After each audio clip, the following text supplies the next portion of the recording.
for international law, including the Charter of the United Nations, which provides the foundation for the maintenance of international peace and security. I remain deeply concerned that rules of international law have not been respected with regard to the 3 January military action.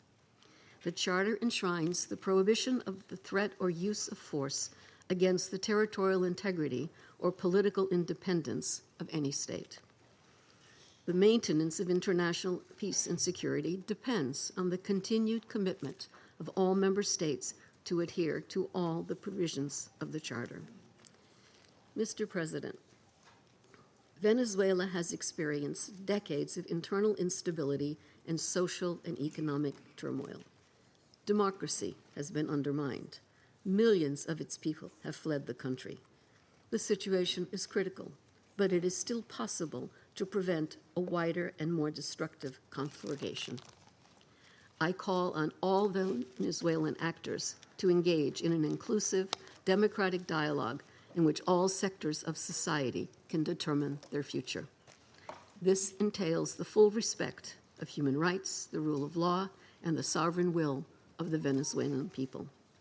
I also urge Venezuela's neighbors and the international community more broadly to act in a spirit of solidarity and in adherence to the principles, laws, and rules erected to promote peaceful coexistence.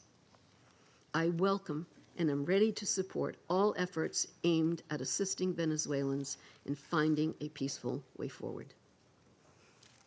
Mr. President, Excellencies, in situations as confused as complex as the one we now face, it is important to stick to principles. Respect for the UN Charter and all other applicable legal frameworks to safeguard peace and security. Respect for the principles of sovereignty, political independence, and territorial integrity of states. The prohibition of the threat or use of force. The power of the law must prevail. International law contains tools to address issues such as illicit traffic in narcotics, disputes about resources, and human rights concerns. This is the route we need to take. Thank you, Mr. President. I thank Ms. DiCarlo for her briefings. I now give the floor to Mr. Jeffrey Sachs. Mr. President, distinguished members of the Security Council, the issue before the Council today is not the character of the government of Venezuela. The issue is whether any member state, by force, coercion, or economic strangulation, has the right to determine Venezuela's political future or to exercise control over its affairs. This question goes directly to Article 2, Section 4 of the United Nations Charter, which prohibits the threat or use of force against the territorial integrity or political independence of any state. The Council must decide whether that prohibition is to be upheld or abandoned. Abandoning it would carry consequences of the gravest kind. Let me offer some background. Since 1947, the United States foreign policy has repeatedly employed force, covert action, and political manipulation to bring about regime change in other countries. This is a matter of carefully documented historical record. In her book, Covert Regime Change, political scientist Lindsay O'Rourke documents 70 attempted U.S. regime change operations between 1947 and 1989 alone. These practices did not end with the Cold War. Since 1989, major United States regime change operations undertaken without authorization by the Security Council have included, among the most consequential, Iraq 2003, Libya 2011, Syria beginning in 2011, Honduras 2009, Ukraine 2014, and Venezuela from 2002 onward. The methods employed are well established and well documented. They include open warfare, covert intelligence operations, instigation of unrest, support for armed groups, manipulation of mass and social media, bribery of military and civilian officials, targeted assassinations, false flag operations, and economic warfare. These measures are illegal under the UN Charter, and they typically result in ongoing violence, lethal conflict, political instability, and deep suffering of the civilian population. The recent U.S. record with respect to Venezuela is also clear. In April 2002, the U.S. knew of and approved an attempted coup against the government. In the 2010s, the United States funded civil society groups actively engaged in anti-government protests. When the government cracked down on the protests, the U.S. followed with a series of sanctions. In 2015, President Barack Obama declared Venezuela to be, and I quote, an unusual and extraordinary threat to the national security and foreign policy of the United States. In 2017, at a dinner with Latin American leaders on the margin of the UN General Assembly, President Trump openly discussed the option of the U.S. invading Venezuela to overthrow the government. During 2017 to 2020, the United States imposed sweeping sanctions on the state oil company PDVSA. Oil production fell by 75% from 2016 to 2020, and the real GDP per capita declined by 62%. The UN General Assembly has repeatedly voted overwhelmingly against such unilateral coercive measures. Under international law, only the Security Council has the authority to impose such measures. On the 23rd of January 2019, the United States unilaterally recognized Mr. Juan Guaido as interim president, and a few days later froze approximately $7 billion of Venezuelan sovereign assets held abroad and gave the designated authority over certain of these assets. These actions form part of a continuous U.S. regime change effort spanning more than 2 decades. In the past year, the United States has carried out bombing operations in 7 countries, none of which were authorized by the UN Security Council, and none of which were undertaken in lawful self-defense under the Charter. The targeted countries include Iran, Iraq, Nigeria, Somalia, Syria, Yemen, and now Venezuela. In the past month, President Trump has issued direct threats against 6 UN member states, including Colombia, Denmark, Iran, Mexico, Nigeria, and of course, Venezuela. Members of the Council are not called upon to judge Nicolas Maduro. They are not called upon to assess whether the recent U.S. attack and ongoing naval quarantine results in freedom or in subjugation. Members of the Council are called upon to defend international law, and specifically the UN Charter. The realist school of international relations, articulated most brilliantly by John Mearsheimer, accurately describes the condition of international anarchy as the tragedy of great power politics. Realism is therefore a description, not a solution for peace. Its own conclusion is that anarchy leads to tragedy. In the aftermath of World War I, the League of Nations was created to end the tragedy through the application of international law. Yet the world's leading nations failed to defend international law in the 1930s, leading to renewed global war. The United Nations emerged from that catastrophe as humanity's second great effort to place international law above international anarchy. In the words of the Charter, the UN was created, quote, to save succeeding generations from the scourge of war, which twice in our lifetime has brought untold sorrow to mankind. Given that we are in the nuclear age, failure cannot be repeated. Humanity would perish. There would be no third chance. To fulfill its responsibilities under the Charter, the Security Council should immediately affirm the following actions. The United States shall immediately cease and desist from all explicit and implicit threats or use of force against Venezuela. The United States shall terminate its naval quarantine and all related coercive military measures undertaken in the absence of authorization by the UN Security Council. The United States shall immediately withdraw its military forces from within and along the perimeter of Venezuela, including intelligence, naval, air, and other forward deployed assets positioned for coercive purposes. Venezuela shall adhere to the UN Charter and to the human rights protected in the Universal Declaration of Human Rights.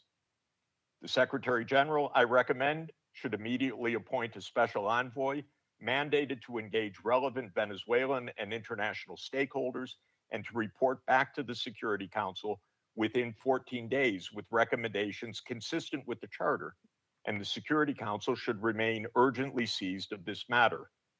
All member states should refrain from unilateral threats, coercive measures, or armed actions undertaken outside the authority of the UN Security Council.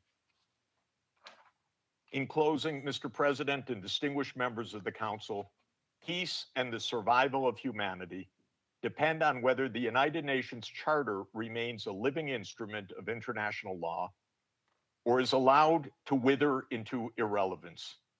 That is the choice before this Council today. Thank you very much. I thank Mr. Sachs for his briefings. I now give the floor to Ms. Mercedes de Freitas.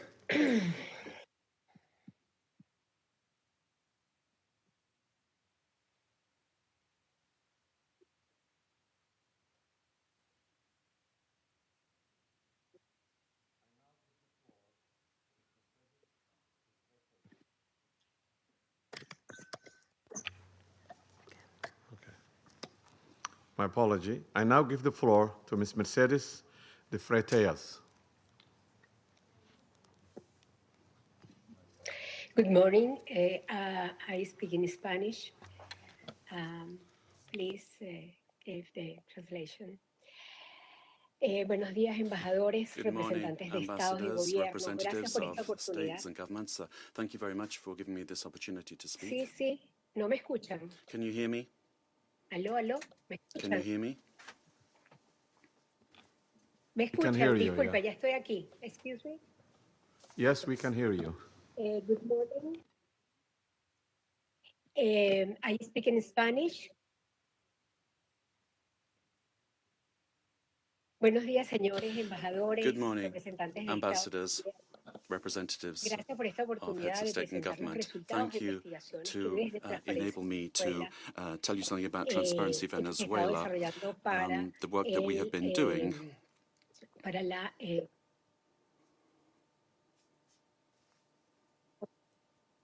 okay. He organizado we have organized la información que voy a presentar I've en 5 puntos. I've organized some information I'm going to put forward to you in 5 points. Volumen.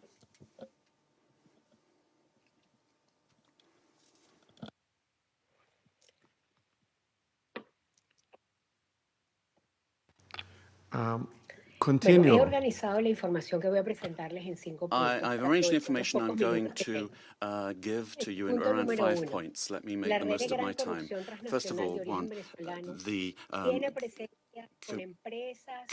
corruption in Venezuela is seen in 73 countries of the world. We have organized, we've seen hundreds of cases that we have documented over the years, more than 500, 600 cases in various countries.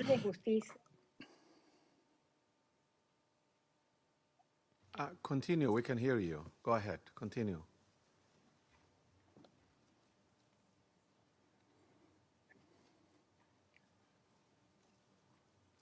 Can you hear us? We can hear you. Can you hear us?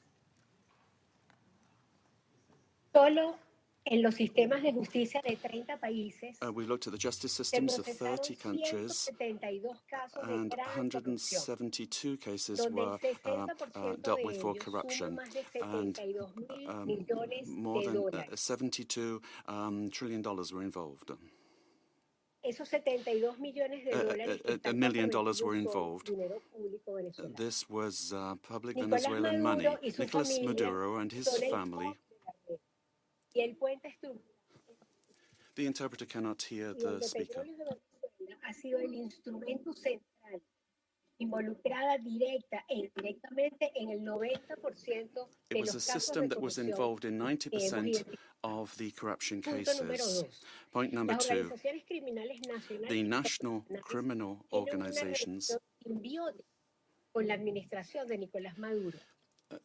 The interpreter cannot hear the speech to provide sufficient interpretation. I apologize. Para facilitar, soportar, impulsar, proteger y dirigir las operaciones ilícitas. Las economías ilícitas de oro, droga, extorsión y trata de personas alcanzaron en 2024 $8.000 billones. Can you hear us? Ms. Freitas? De la producción de oro, ¿sí? Can you hear us? The interpreters cannot hear you. Can you slow down and raise your voice a little bit?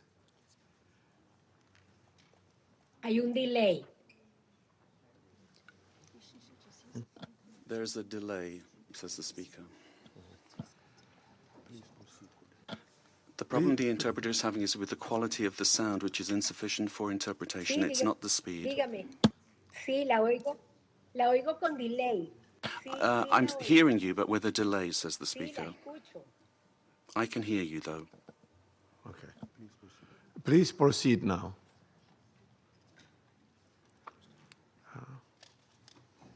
Ok, perfecto. Very well. El punto número 2.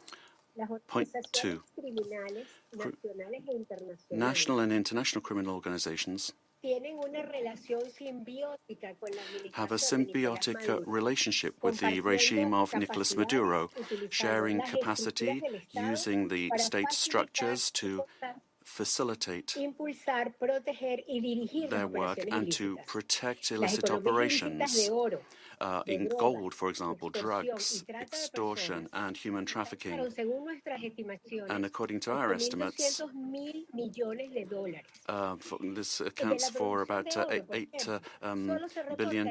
Gold, for example, only 20% is reported to the national treasury. The rest goes to private accounts where there are members and allies with the government.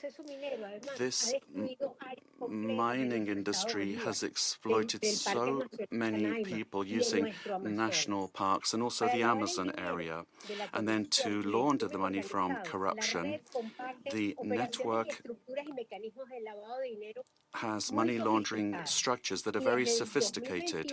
And since 2021, they've been involved in this work. 3, great corruption has led to a decrease in the income of the state and therefore public expenditure, and therefore affecting the quality of basic services. The current economy is in crisis. There's no money either to service the debt. Que tiene a Venezuela en cesación de pagos selectivos, en un default técnico desde el 2017. Venezuela has been in technical default since 2017. We owe more than $15 million. 4, Venezuelans have had to learn to live with just a few hours of electricity per day in very many parts of the country. And we've learned to protect ourselves from daily extortion from the armed Colombian groups or the organized crime groups, but also elements of the state. So many families only have one meal per day, below the calories that they need, affecting their nutrition, which is getting worse day by day. Humanitarian programs are not sufficient.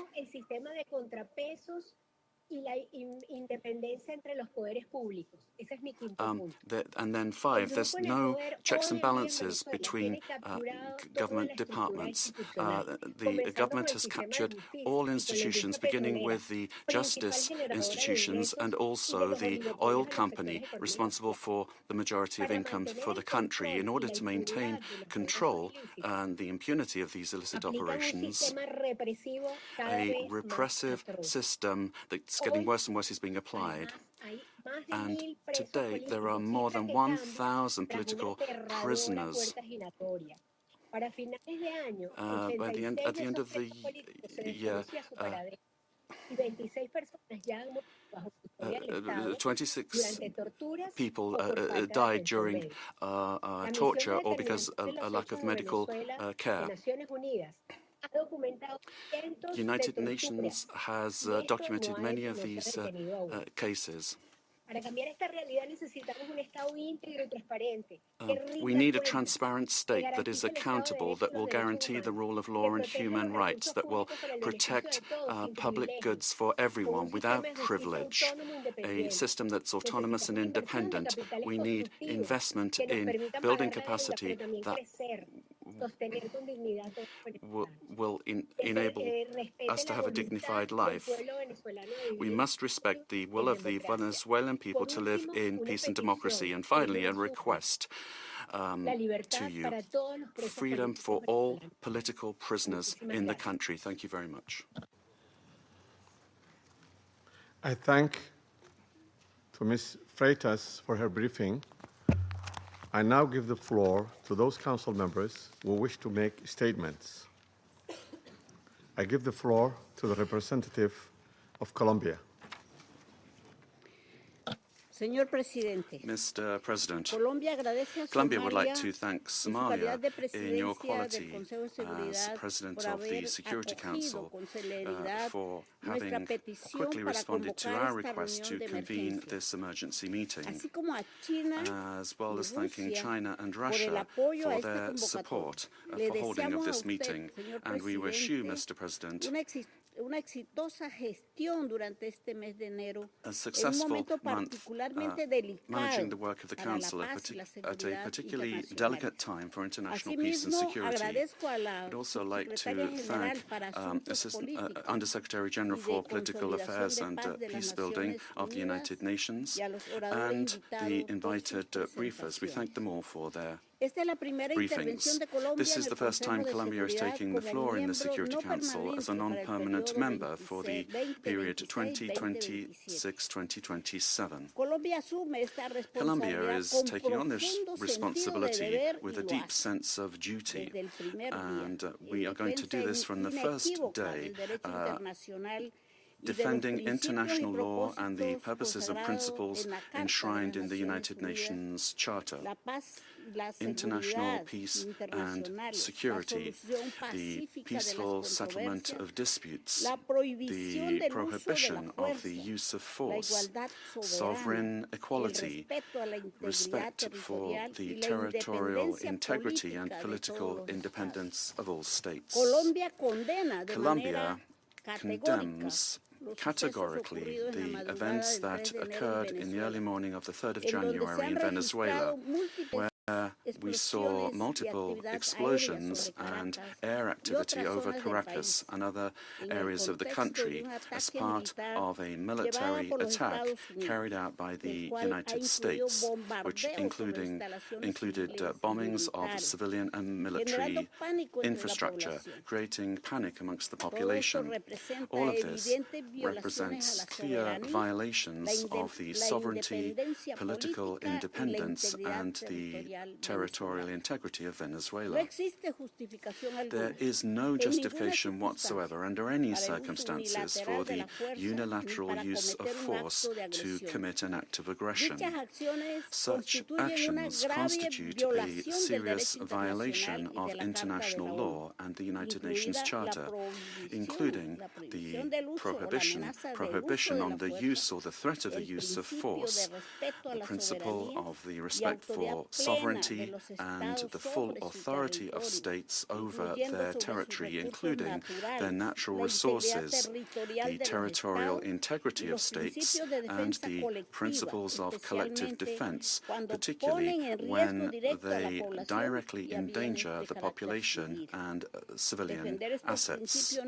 Defending these principles is not an option. Indeed, it's a common obligation that we have in order to preserve international peace and security. We need to remember that the provisions of the Charter allow for the use of force only under exceptional circumstances, in legitimate defense in the face of an armed attack, or when there is an express authorization by this Council in accordance with Chapter 7. And even in those cases, this does not amount to assuming political control of another state. In this regard, we reject any unilateral military action, any act that could worsen the situation or endanger the civilian population. And we would call for a de-escalation and non-resort to the use of force, which endangers people finding themselves in this delicate situation. They must be the absolute priority. We have learned from our experience that the civilian population is always the one that pays the highest price in armed conflict. Mr. President, Latin America and the Caribbean have proclaimed themselves to be a zone of peace, and this collective commitment and will of our region must be respected. Unilateral action that is contrary to international law endangers regional stability, increases insecurity, and worsens the already complex conditions being faced by the civilian population, with devastating effects that will transcend the sovereign borders of Venezuela to have a direct impact on countries of the region, such as Colombia.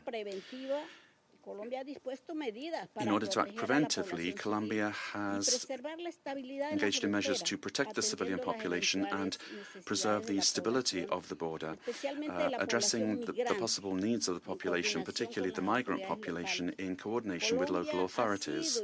Colombia has been and will continue to be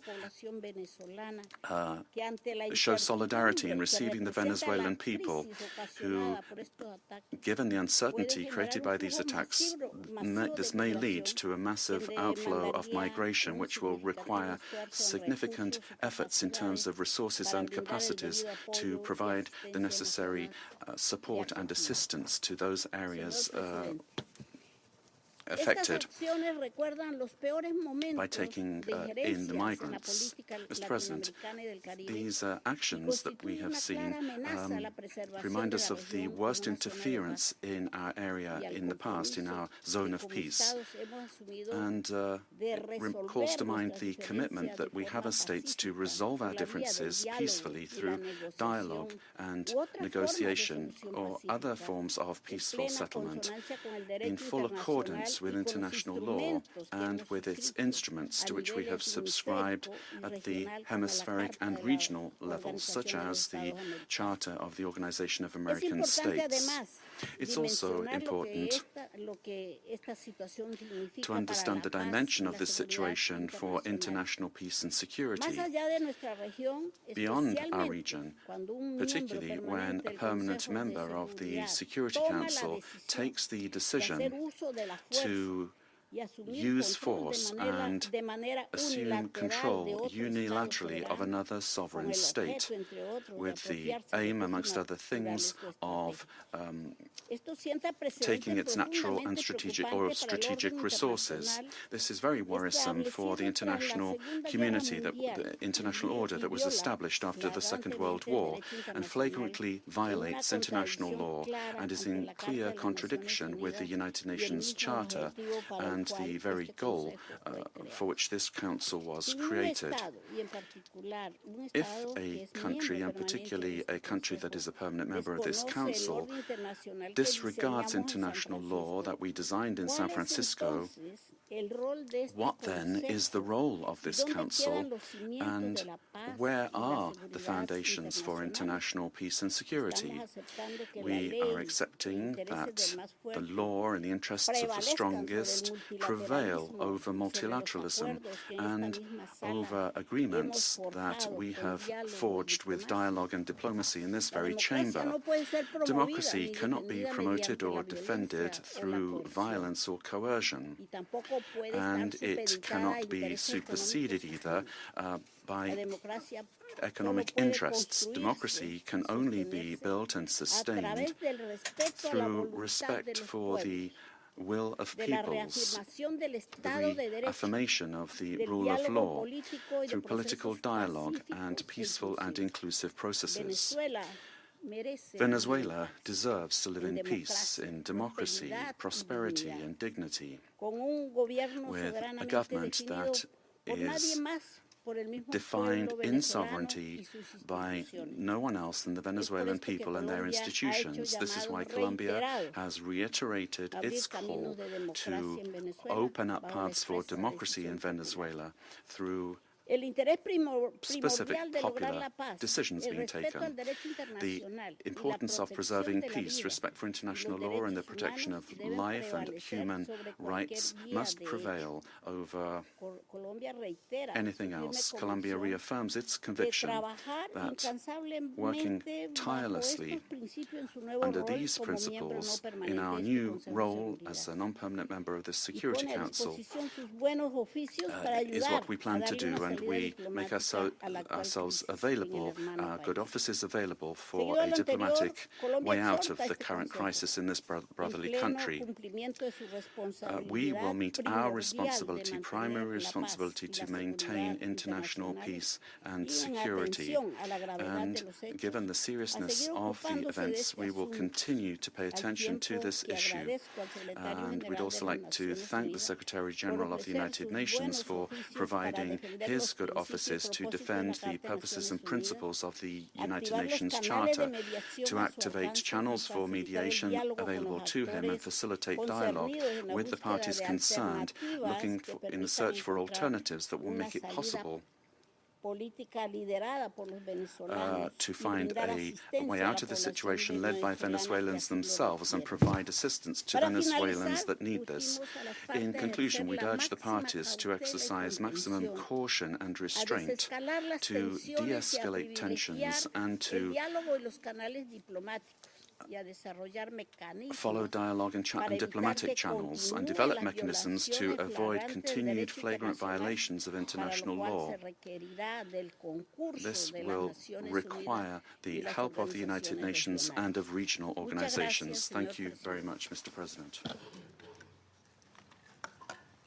I thank the representative of Colombia for her statement and now give the floor to the representative of Russian Federation. Mr. President, first and foremost, we wish to congratulate you on your accession to the presidency of the Security Council. And second, we wish to welcome the newly elected members of the Security Council. The beginning of this new year shocked all of those throughout the world who cherished the hope that respect for international law and non-intervention in domestic affairs of other states, as well as a reliance upon diplomacy and seeking of compromise, became key principles in the work of the new U.S. administration. The assault against the leader of Venezuela, compounded by the deaths of dozens of Venezuelan and Cuban citizens, in the eyes of many, has become a harbinger of a turn back to the era of lawlessness and U.S. domination by force, chaos, and lawlessness, which continues to afflict dozens of states in various regions of the world. There is no and can be no justification for the crimes cynically perpetrated by the United States in Caracas.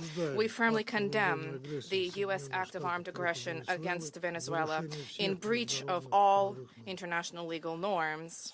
In connection with the confirmed reports about the presence of the abducted president of Venezuela, Nicolas Maduro, and his spouse in the United States, today, as we are aware, they are in New York, we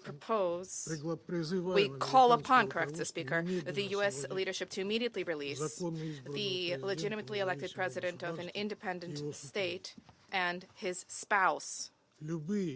Any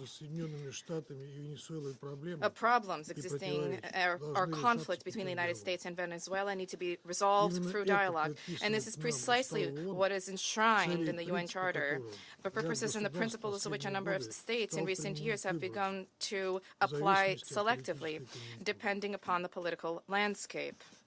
Today, we are reaping the consequences of their recklessness and selectivity in matters related to respect for the norms of international law, which were linked to the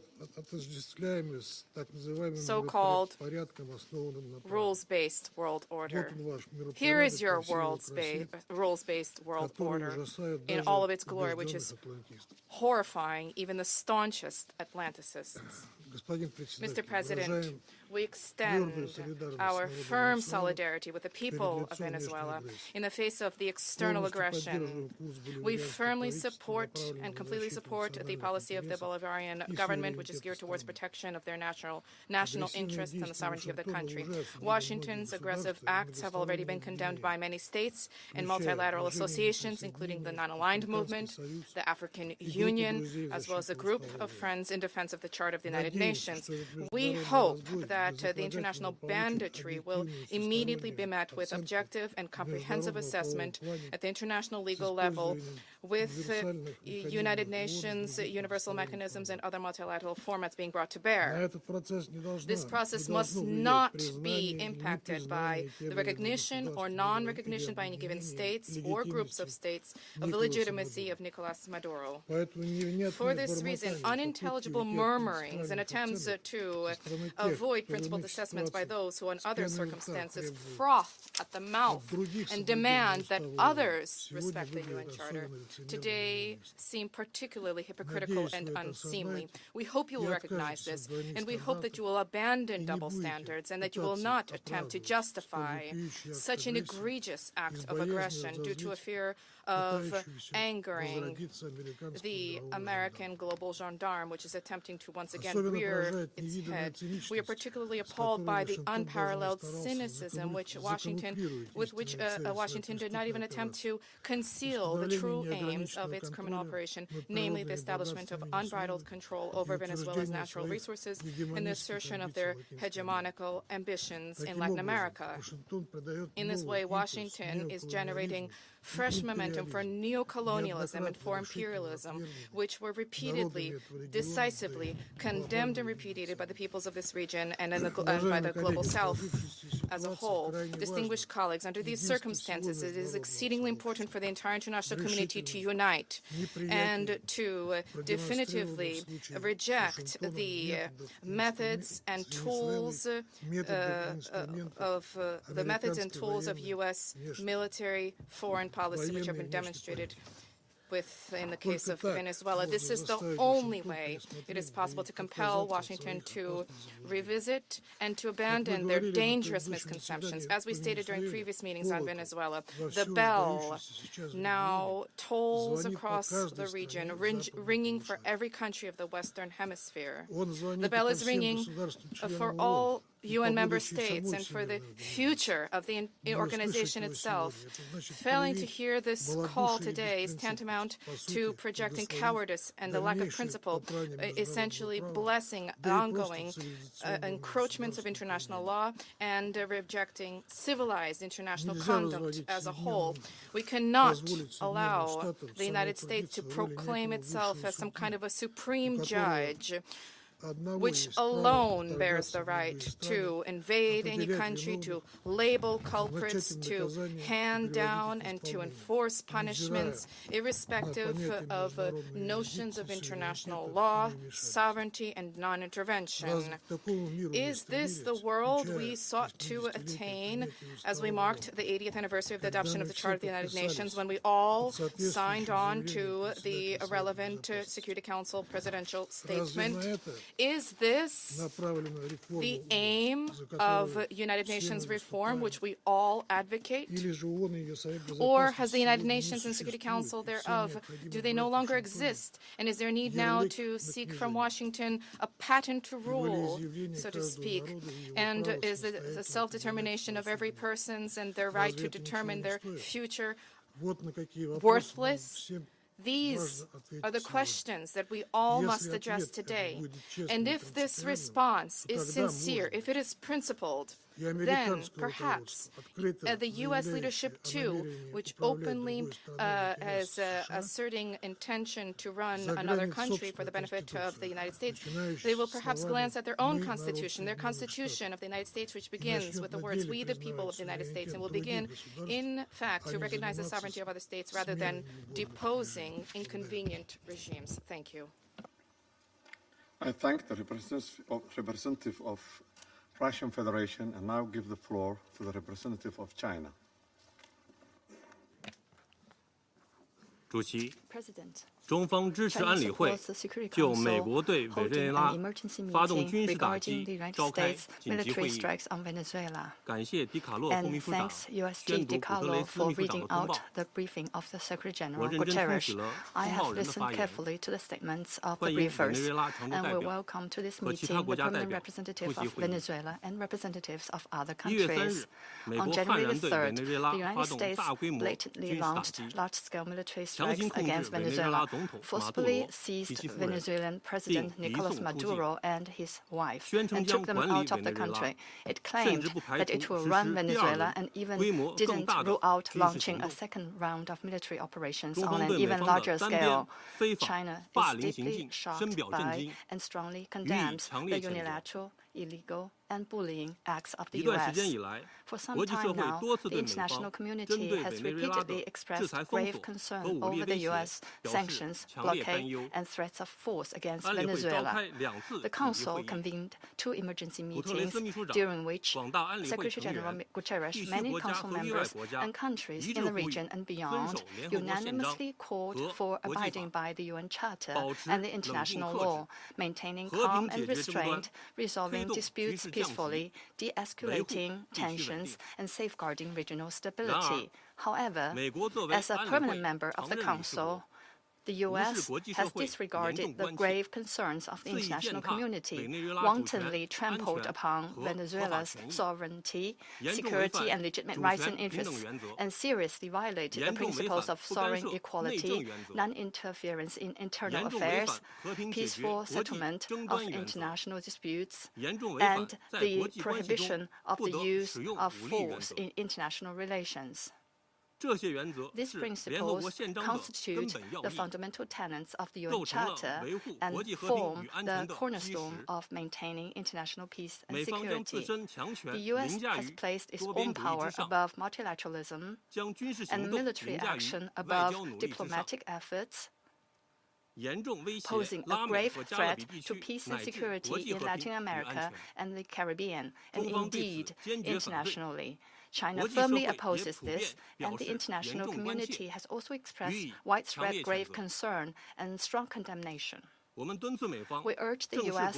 to heed the overwhelming voice of the international community, abide by international law and the purposes and principles of the UN Charter, cease infringing upon the sovereignty and security of other countries, stop toppling the government of Venezuela, and return to the path of political solutions through dialogue and negotiations. We call on the U.S. to ensure the personal safety of President Maduro and his wife and to release them at once.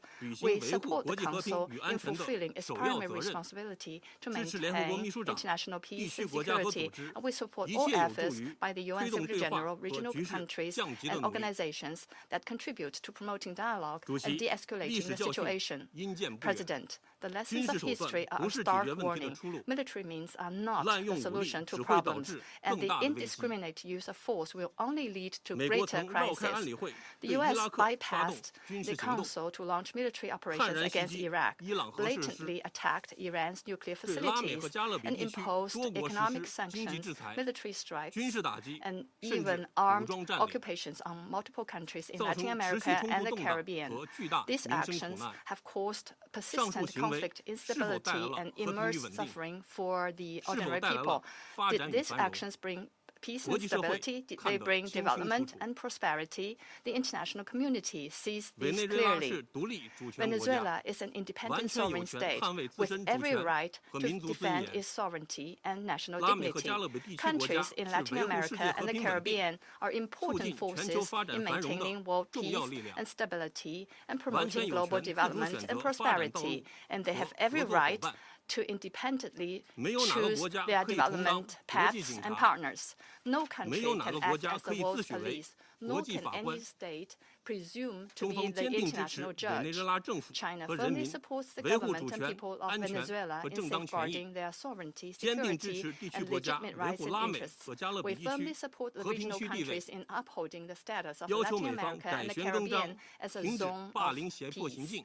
We demand that the United States change its course, cease its bullying and coercive practices, and develop relations in cooperation with regional countries on the basis of mutual respect, equality, and non-interference in international affairs. China stands ready to work with the regional countries and the international community to strengthen solidarity and cooperation, uphold fairness and justice, and jointly safeguard peace and stability in Latin America and the Caribbean. I thank you, President. I thank the representative of China for the statement, and now give the floor to the representative of Liberia. Thank you, Mr. President. I have the honor to deliver this statement on behalf of the A3 members, namely the Democratic Republic of Congo, Somalia, and my own country, Liberia. We thank the Presidency for promptly convening this important meeting. We congratulate Somalia on assuming the presidency of the Security Council this month and warmly welcome all new members. The A3 appreciates USG DiCarlo's comprehensive briefing and listened carefully to the remarks offered by civil society representatives. We also welcome the representative of Venezuela and the representatives of the region to this meeting.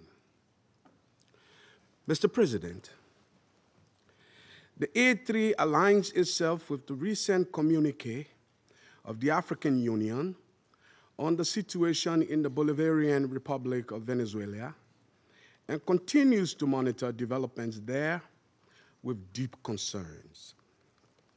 In particular, we note reports regarding the detention of President Nicolás Maduro and his wife and incidents involving Venezuelan institutions. Such developments present serious challenges not only to Venezuela's internal stability, but also underscore the imperative to safeguard the broader peace and security of the region. The A3 remains steadfast in its commitment to the fundamental principles of international law, including the full respect for the sovereignty and territorial integrity of states as enshrined in the Charter of the United Nations in the interest of regional stability and international peace. We believe these are essential foundations for international cooperation and peaceful coexistence. Our position underscores the importance of dialogue, the peaceful settlement of disputes, and respect for constitutional and institutional frameworks. Mr. President, the complex situation in Venezuela requires a comprehensive response that is both inclusive and nationally owned. We continue to hold that a sustainable and peaceful resolution can only be found through constructive dialogue among Venezuelans themselves, with genuine respect for the aspiration and rights of the Venezuelan people, and with the constructive support of the international community.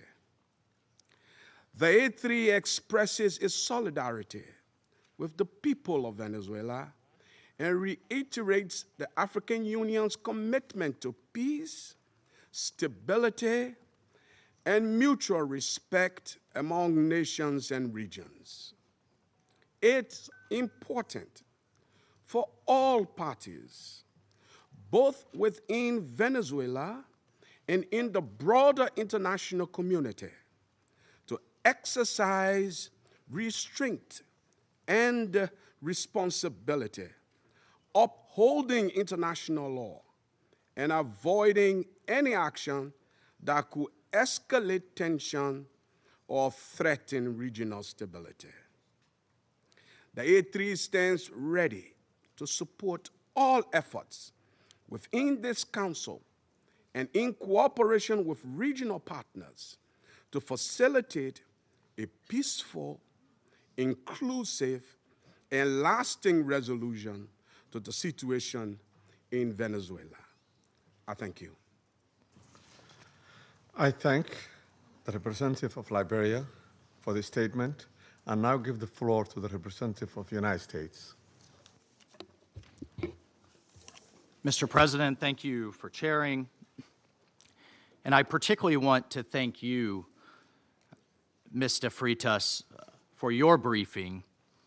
And I'll point out that Mr. Freitas is in exile, having fled the regime. Thank you for your courage, and thank you for shedding a light on the true atrocities of the illegitimate Maduro regime. This past weekend, colleagues, the United States successfully carried out a surgical law enforcement operation facilitated by the U.S. military against two indicted fugitives of American justice, narco-terrorist Nicolas Maduro and Celia Flores.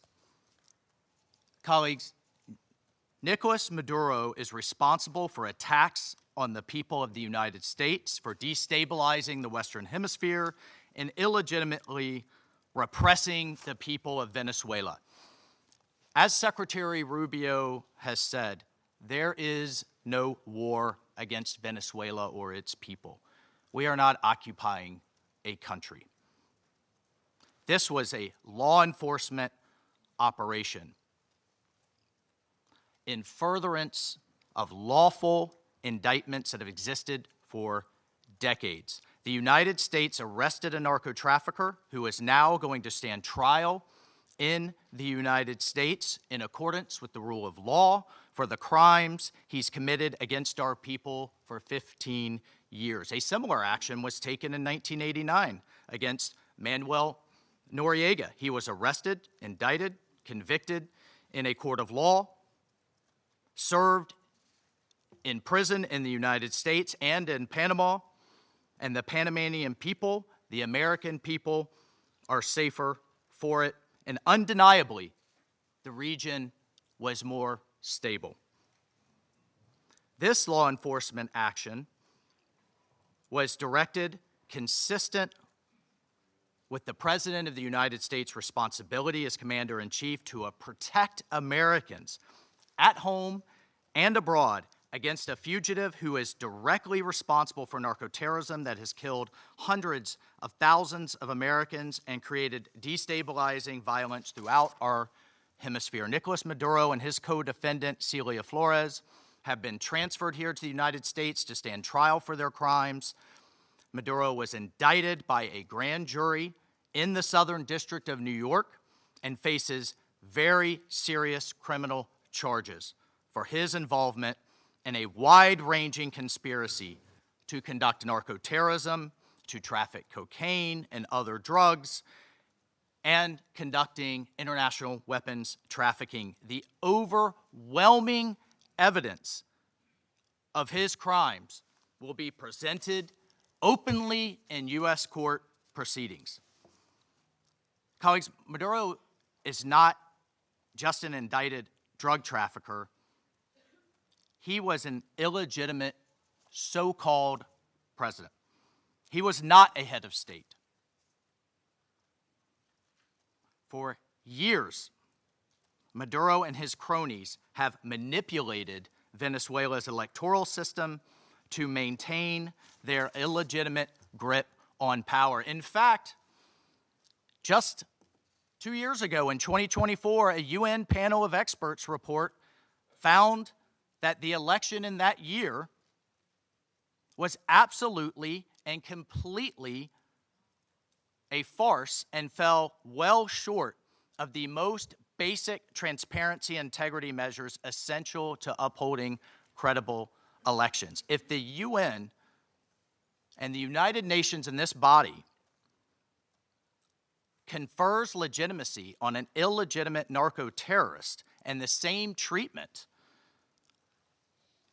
in this charter of a democratically elected president or head of state, what kind of organization is this? We should note that over 50 countries, many nations, including the European Union, including a number of Latin American countries in the region, and of course the United States, again, over 50 countries rejected the legitimacy of Maduro's re-election following the disputed 2024 elections and do not recognize him as Venezuela's legitimately elected president. Maduro unlawfully refused to peacefully cede power after the Venezuelan people voted him out of office in the 2024 election. So therefore, Maduro was a fugitive from justice. He is the head of a vicious foreign terrorist organization, Cartel de los Soles. This regime-sponsored enterprise coordinates with and relies on other vicious criminal organizations, namely Tren de Aragua, again, among others, to carry out its objective of using illegal narcotics as a weapon against the United States. And for its part, Tren de Aragua is a designated foreign terrorist organization with thousands of members, many of whom have unlawfully infiltrated the United States and are conducting irregular warfare and undertaking hostile actions against the American people and against the United States. It's terrorizing criminals commit brutal crimes, including murders, kidnappings, extortions, and human, drug, and weapons trafficking. This administration, President Trump, will not stand for it. In fact, in March of 2025, President Trump declared that Tren de Aragua is quote, Tren de Aragua is undertaking hostile actions and conducting irregular warfare against the territory of the United States, both directly and at the direction, clandestine or otherwise, of the Maduro regime in Venezuela. Maduro and his cronies have partnered with some of the most violent and prolific drug traffickers and narco-terrorists in the world for decades, facilitating the flood of illegal drugs coming in the United States, estimated to be several hundred tons annually. He has become rich, incredibly wealthy, off the misery of untold numbers of Americans, Venezuelans, and others, aiding and abetting international terrorist organizations like Hezbollah, coordinating with corrupt Iranian officials, and other malign actors to influence not only the region, but to malignly influence the United States. In fact, in its own 2025 World Drug Report, the United Nations Office on Drugs and Crime identified Venezuela as a key trafficking route in the Western Hemisphere for illegal drugs, predominantly cocaine, entering the United States and increasingly Europe. As Secretary Rubio stated just yesterday, this is the Western Hemisphere. This is where we live. And we're not going to allow the Western Hemisphere to be used as a base of operation for our nation's adversaries and competitors and rivals of the United States.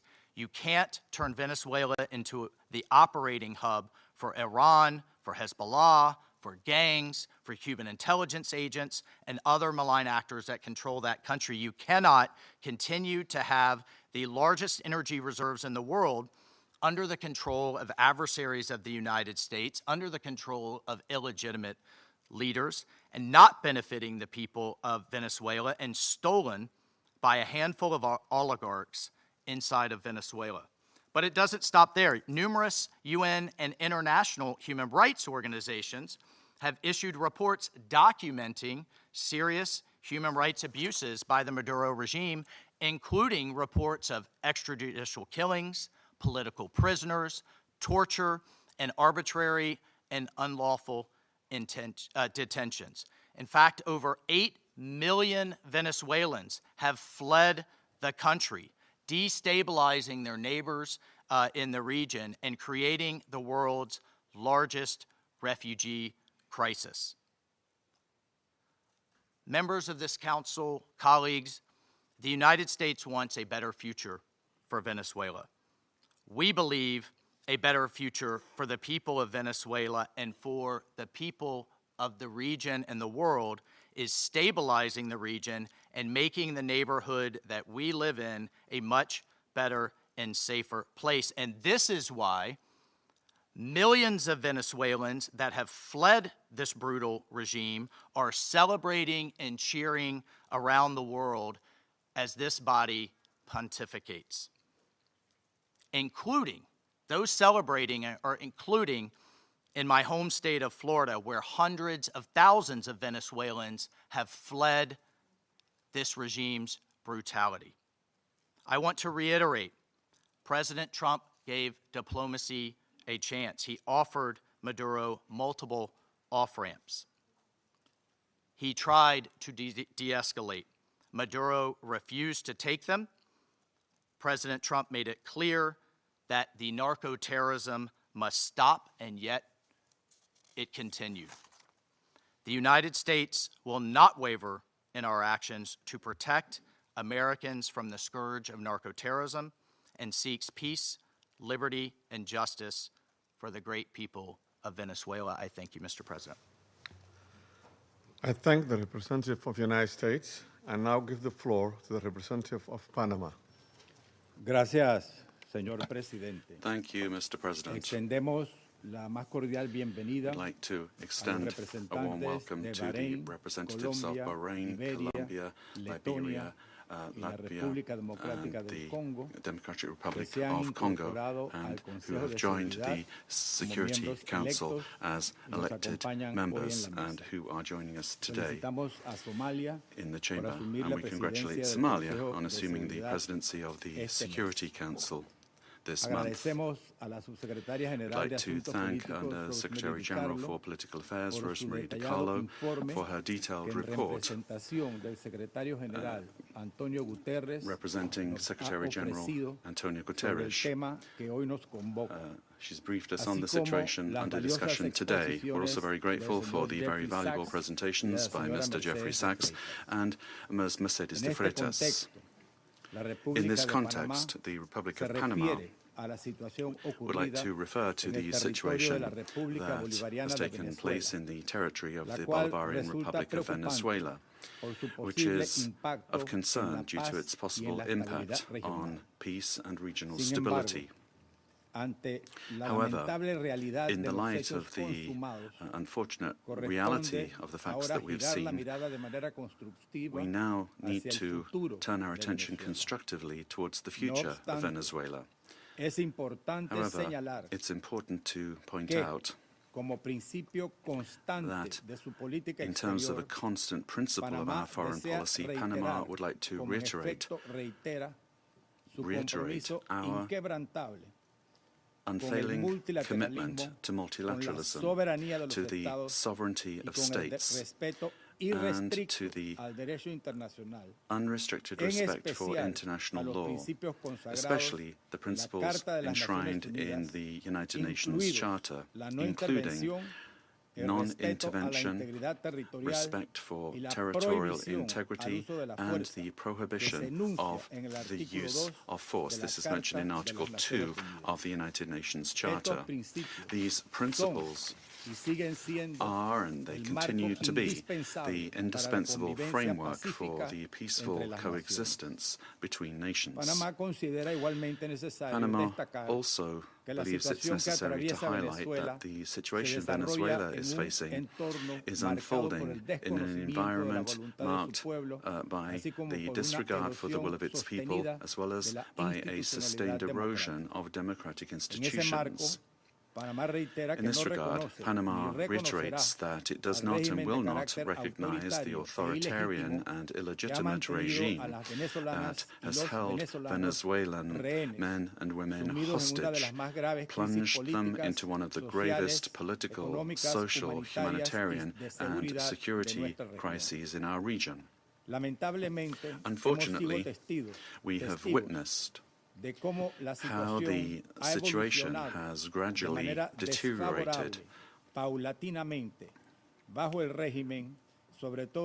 under the regime, especially over the last year, with increased systemic erosion of democracy, the hollowing out of institutions, and the rise of authoritarian and repressive practices, which have contributed to an unfortunate outcome and therefore cannot be ignored by the international community.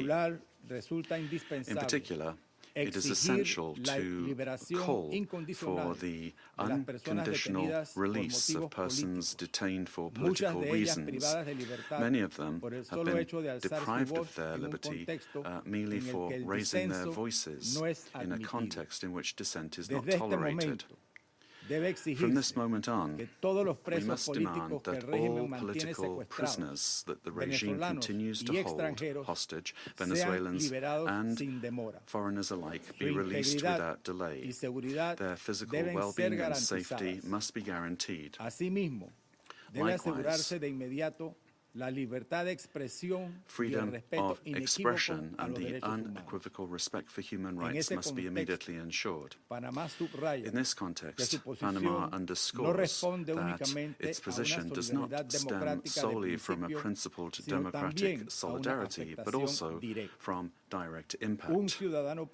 A Panamanian citizen, Mr. Olmedo Núñez, remains arbitrarily detained in Venezuela without formal charges, without due process, without full access to a defense, and without effective consular guarantees. Added to this is the human impact of a multidimensional crisis that has forced around 9 million Venezuelans, men and women, to leave their homes, compelled to live in displacement and vulnerability as a consequence of the institutional and social collapse generated by the regime. A crisis that has had significant regional repercussions, reflected both in the irregular migration flows from south to north of a significant number of Venezuelan nationals, as well as reverse migration movements, including also a lot of Venezuelans, the effects of which are felt particularly in countries of transit and destination that this affects, including Panama. And this has decisively contributed to illegal migration. In the face of this reality, Panama issues a clear and firm call for Venezuela's short-term future to be fully democratic. Power emanates from the people, and as stated by His Excellency, the President of the Republic of Panama, José Raúl Molino, the people, the true sovereign, have already spoken at the polls, granting an indisputable victory with 70% of the votes on July 28, 2024, to the opposition candidate, Mr. Edmundo González Urrutia, as well as to María Corina Machado, who was prevented by the regime from running despite having won the primary with 93% of the votes on October 22, 2023. Additionally, the popularity of both has increased in recent months, including among police and military sectors. The elected government has the teams and work programs ready to be implemented immediately, guaranteeing an orderly transition that provides the rule of law, respect for human rights, and confidence. In line with this commitment, Panama proudly safeguards the electoral records that reliably certify said victory as testimony to the inalienable right of the Venezuelan people to determine their own political destiny. Recognizing any authority other than that of the elected president would amount to legitimizing electoral fraud, normalizing authoritarianism, and undermining the universal principle of free elections as the source of legitimacy. Likewise, any attempt to establish a permanent government headed by figures from the repressive apparatus, such as Delcy Rodriguez, would constitute continuity of the system and not a genuine transition. Any political solution must be peaceful, it must be democratic, and led by the Venezuelans, with the responsible assistance of the international community, including the United Nations and regional mechanisms such as the Organization of American States. Panama does not wish and would like to avoid a scenario in which Venezuela's reality simply evolves into a change from one crisis to another, one crisis replacing another. There can be no genuine transition with Madurismo if it remains. Or if we have the same power structures preserved under new names. Any arrangement that keeps figures associated with the repressive apparatus at the center of governance would, in practice, constitute continuity of the system and not a real transition. Comparative experience shows that merely nominal transitions tend to prolong conflicts, intensify migratory flows, and perpetuate regional instability to the detriment of international peace and security. Panama will always stand in solidarity with an orderly and democratic transition process, anchored in the popular will already expressed at the polls on July 28, 2024, aimed at restoring democratic institutions through an interim period strictly limited in time, the sole purpose of which is to create the conditions necessary for the effective exercise of the Venezuelan people's right to self-determination. As a country that recovered its democracy and sovereignty, Panama can state clearly that there can be no peace without legitimacy, nor legitimacy without democracy, and that every democracy is ultimately based on respect for the popular will. Mr. President, Panama, due to our commitment to multilateralism and international law, in its capacity as member of the Security Council, will continue to contribute responsibly to collective efforts aimed at preserving peace, strengthening democracy, and supporting legitimate and sustainable solutions anchored in the sovereign will of peoples and respect for international law. Thank you very much. I thank the representative of Panama for the statement and now give the floor to the representative of Latvia. Thank you, Mr. President. At the outset, I would like to congratulate Somalia on assuming the presidency of the United Nations Security Council in January and wish you all success. Latvia takes its seat on the Council with a profound sense of honor and responsibility for this role. And let me thank Under-Secretary General Rosemarie DiCarlo for today's briefing on behalf of the Secretary General, and I thank the invited briefers. The Security Council bears primary responsibility for the global efforts to uphold peace, security, and rule of law worldwide. Latvia recalls that under all circumstances, the principles of international law and the UN Charter must be upheld. All efforts now focus on ensuring de-escalation and stability in Venezuela based on inclusive dialogue and broad societal support. Latvia encourages all relevant actors to prioritize diplomatic efforts and work collectively towards a peaceful, democratic, and sustainable future for Venezuela. Latvia stands in solidarity with the people of Venezuela and their right to freedom and democracy, rights that were not respected by the Maduro regime during 2024 presidential elections and before, and which remain unmet to this day. The regime of Nicolas Maduro was rooted in mass repression, corruption, organized crime, including drug trafficking, and posed a grave threat to security of the region and the world. It has repeatedly violated the UN Charter and undermined international law, including through open support for Russia's aggression against Ukraine. The Maduro regime does not represent the will of the Venezuelan people and has relied on widespread, systematic repressions of human rights across the country to maintain power. 8 million Venezuelans have been forced to flee the country since 2014.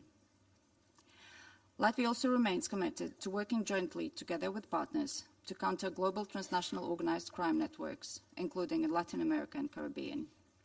Such criminal activities place the lives of countless people at grave risk, particularly women and children. Addressing these challenges requires sustained cooperation in full respect of international law. Latvia continues to closely monitor the situation in Venezuela and stands prepared to continue working with its partners to support a peaceful, democratic, and just transition that reflects the aspirations of the Venezuelan people. And I thank you. I thank the representative of Latvia for her statement and now give the floor to the representative of Denmark. Thank you, Mr. President. And let me also thank Undersecretary General Di Carlo for her briefing on behalf of the Secretary General. We also listened carefully to the briefing by Ms. de Freitas and Mr. Sachs. Mr. President, Denmark joins the Secretary General in expressing deep concern over the evolving situation in Venezuela. Since this Council met to discuss the situation 2 weeks ago, we have seen a drastic escalation, culminating in a large-scale military operation on January 3rd.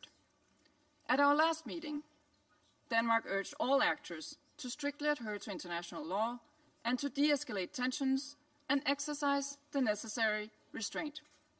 Today, we echo the Secretary General in his concern regarding the worrying implications of this military action.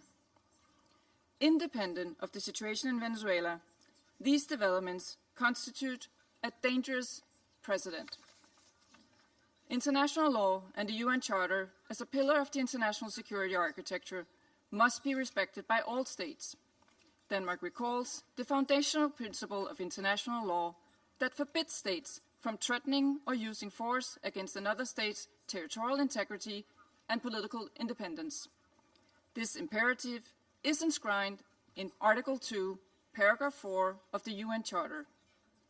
Members of the UN Security Council have a special responsibility to uphold these principles. The principles of sovereignty, political independence, and territorial integrity must be respected. The inviolability of borders is not up for negotiation. These are universal, sacrosanct principles enshrined in international law. They apply everywhere. Mr. President, once again, Denmark calls on all parties to urgently de-escalate tensions that could threaten peace and stability in the region and beyond. International disputes should be settled by peaceful means, as stated in the UN Charter. We further call on all parties to exercise maximum restraint and to engage in dialogue and diplomacy. Denmark takes note of official statements from the United States government stating that the military operations are to combat drug trafficking and stem the illicit flow of illegal narcotics. Denmark shares the priority of combating organized crime and drug trafficking, while reiterating that counter-narcotic efforts, as all other efforts, must be conducted in strict accordance with international law, including the fundamental rules and principles of the UN Charter.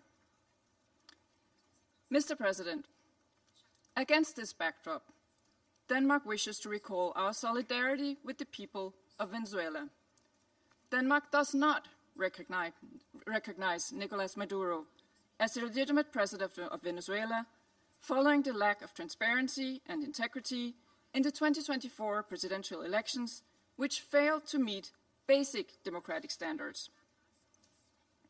In Maduro's attempts to cling to power, his authoritarian regime grew increasingly oppressive. His regime bears responsibility for widespread and systematic violations of human rights against his fellow citizens, and he should be held accountable. The victims of the Maduro regime's alleged crimes against humanity have to be heard. The Venezuelan people have a right to democracy and self-determination exercised through peaceful, inclusive, and credible democratic processes, free from fear of political persecution, intimidation, or repression, and external political interference. This includes the rights of Venezuelans alone to determine their political, economic, and social future without coercion, pressure, or manipulation by external actors. No state should seek to influence political outcomes in Venezuela through the use or threat of force or through other means inconsistent with international law. Venezuela's future can be decided only by the Venezuelans. We call on all parties and stakeholders to come together for a negotiated and peaceful transition to democratic rule in a process led by and owned by Venezuelans. At this critical and uncertain time, it is imperative that all parties fully respect human rights and international law. Denmark remains committed to supporting Venezuela and the aspirations of its people on its path to lasting political stability. I thank you. I thank the representative of Denmark for her statement and now give the floor to the representative of the United Kingdom. Thank you, President. I congratulate Somalia on the assumption of the presidency of the Council for the month of January. And I thank our briefers for their remarks. Colleagues, the Venezuelan people have suffered for years. This Council now meets at a pivotal moment for Venezuela's future. Maduro's actions created extreme levels of poverty, violent repression, and failing basic services. His regime's rule precipitated a displacement crisis affecting the whole region. The United Kingdom has long been clear that Maduro's claim to power was fraudulent. To date, Venezuela's National Electoral Council has failed to publish the full results of the July 2024 presidential elections, and independent domestic and international reports also observed significant irregularities and a lack of transparency.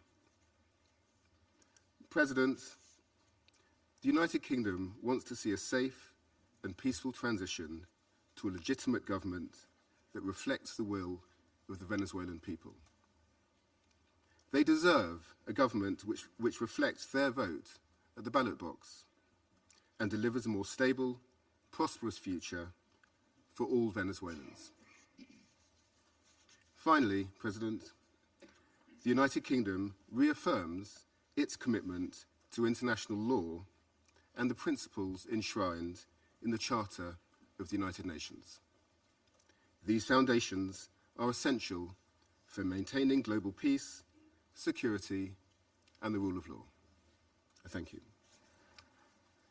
I thank the representative of the United Kingdom for his statement and now give the floor to the representative of France. Merci, Monsieur le Président. Thank you, Mr. President. Je voudrais d'abord vous féliciter pour votre présidence du Conseil de sécurité au mois de janvier.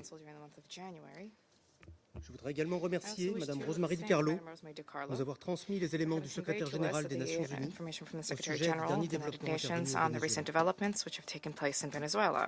Monsieur le Président, la France est restée solidaire du peuple vénézuélien dans la crise qu'il traverse depuis de trop nombreuses années, et en particulier depuis l'été 2024. Le 28 juillet 2024, le peuple vénézuélien a exercé son droit de vote de façon pacifique pour déterminer l'avenir de son pays. of their country. Son droit à choisir ses dirigeants Their right to choose lui a their néanmoins été leaders confisqué nonetheless has been par Nicolas stripped away from the people by Nicolas Faut-il le Maduro. rappeler? Must you recall the fact? Le processus The électoral electoral avait été process marqué has been par de marred, nombreuses was irrégularités marred by numerous et le décompte final des irregularities, voix and the final par une counting of absence votes was flagrante marred by de a transparence.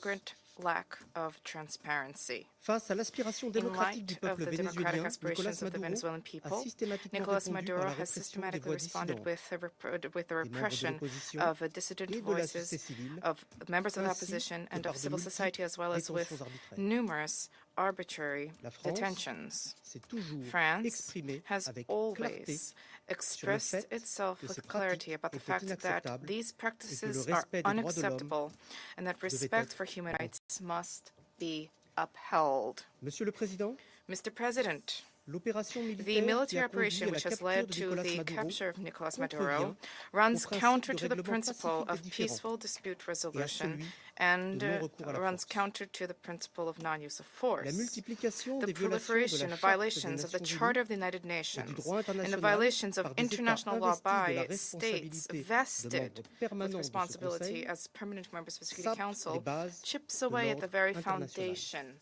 of the international order. Contrevenir aux principes de la Charte, Contravening the principles parmi of the lesquels les Charter, principes de respect including the de principle of respect l'indépendance for et de independence l'intégrité and the territoriale des territorial États, integrity of states, mine les fondements des Nations Unies undermines the et foundation of the United fragilise la paix Nations and et la sécurité weakens internationale. international peace and security. La France France fidèle remains et engagée faithful pour le and respect de committed la to Charte des respect for Nations the Unies Charter et of the du United principe Nations de and of règlement the pacifique des principle of différends. peaceful dispute Nous resolution. devons mettre en œuvre ces We principes have an obligation to uphold en these tout temps principles at all et en times tout lieu. and in all places. Leur respect Respect for est these indispensable. principles is indispensable. Monsieur le Président, Mr. President, la France France réitère son attachement wishes au to respect de reiterate la our commitment volonté to respect for du the, peuple for the vénézuélien. will of the Venezuelan La people. transition qui s'ouvre à The présent pour le transition which is Venezuela doit être currently pacifique, being opened up for démocratique Venezuela needs to be et peaceful respectueuse des and choix du democratic peuple vénézuélien and qui est un peuple carried out in a souverain. manner which respects the choice of the Venezuelan people, Cette a transition sovereign doit people. être This dirigée transition par must be et led pour by les Vénézuéliens. and for the La Venezuelans. France se tient prête avec les États France de la stands région et ses ready, partenaires de l'Union alongside européenne states in the region à and soutenir our le dialogue partners at the en European vue de la Union to restauration de la uphold libre dialogue expression with a view to the démocratique au restoration of the Venezuela free et à democratic appuyer la expression in stabilité Venezuela. régionale. We stand ready to support regional Ce doit stability. être aussi This le rôle also de ce needs to Conseil. be the Je role vous of the remercie. Security Council. Thank you. I thank the representative of France for the statement and now give the floor to the representative of Bahrain. Mr. President, I wish to take this opportunity to congratulate first and foremost the Federal Republic of Somalia on its presidency of the Security Council during this month of January. We wish you every success. We also wish to take this opportunity to thank delegations whose mandate at the Council ended, namely Algeria, Guyana, the Republic of Korea, Sierra Leone, as well as Slovenia. We wish to thank them for their significant contributions to the attainment of the goals and the mission of the Council. I also wish to thank Madam Rosemary DiCarlo, Undersecretary General for Political and Peacebuilding Affairs, for her valuable briefing related to the latest developments which have taken place at in the Bolivarian Republic of Venezuela, and I wish to thank other briefers as well.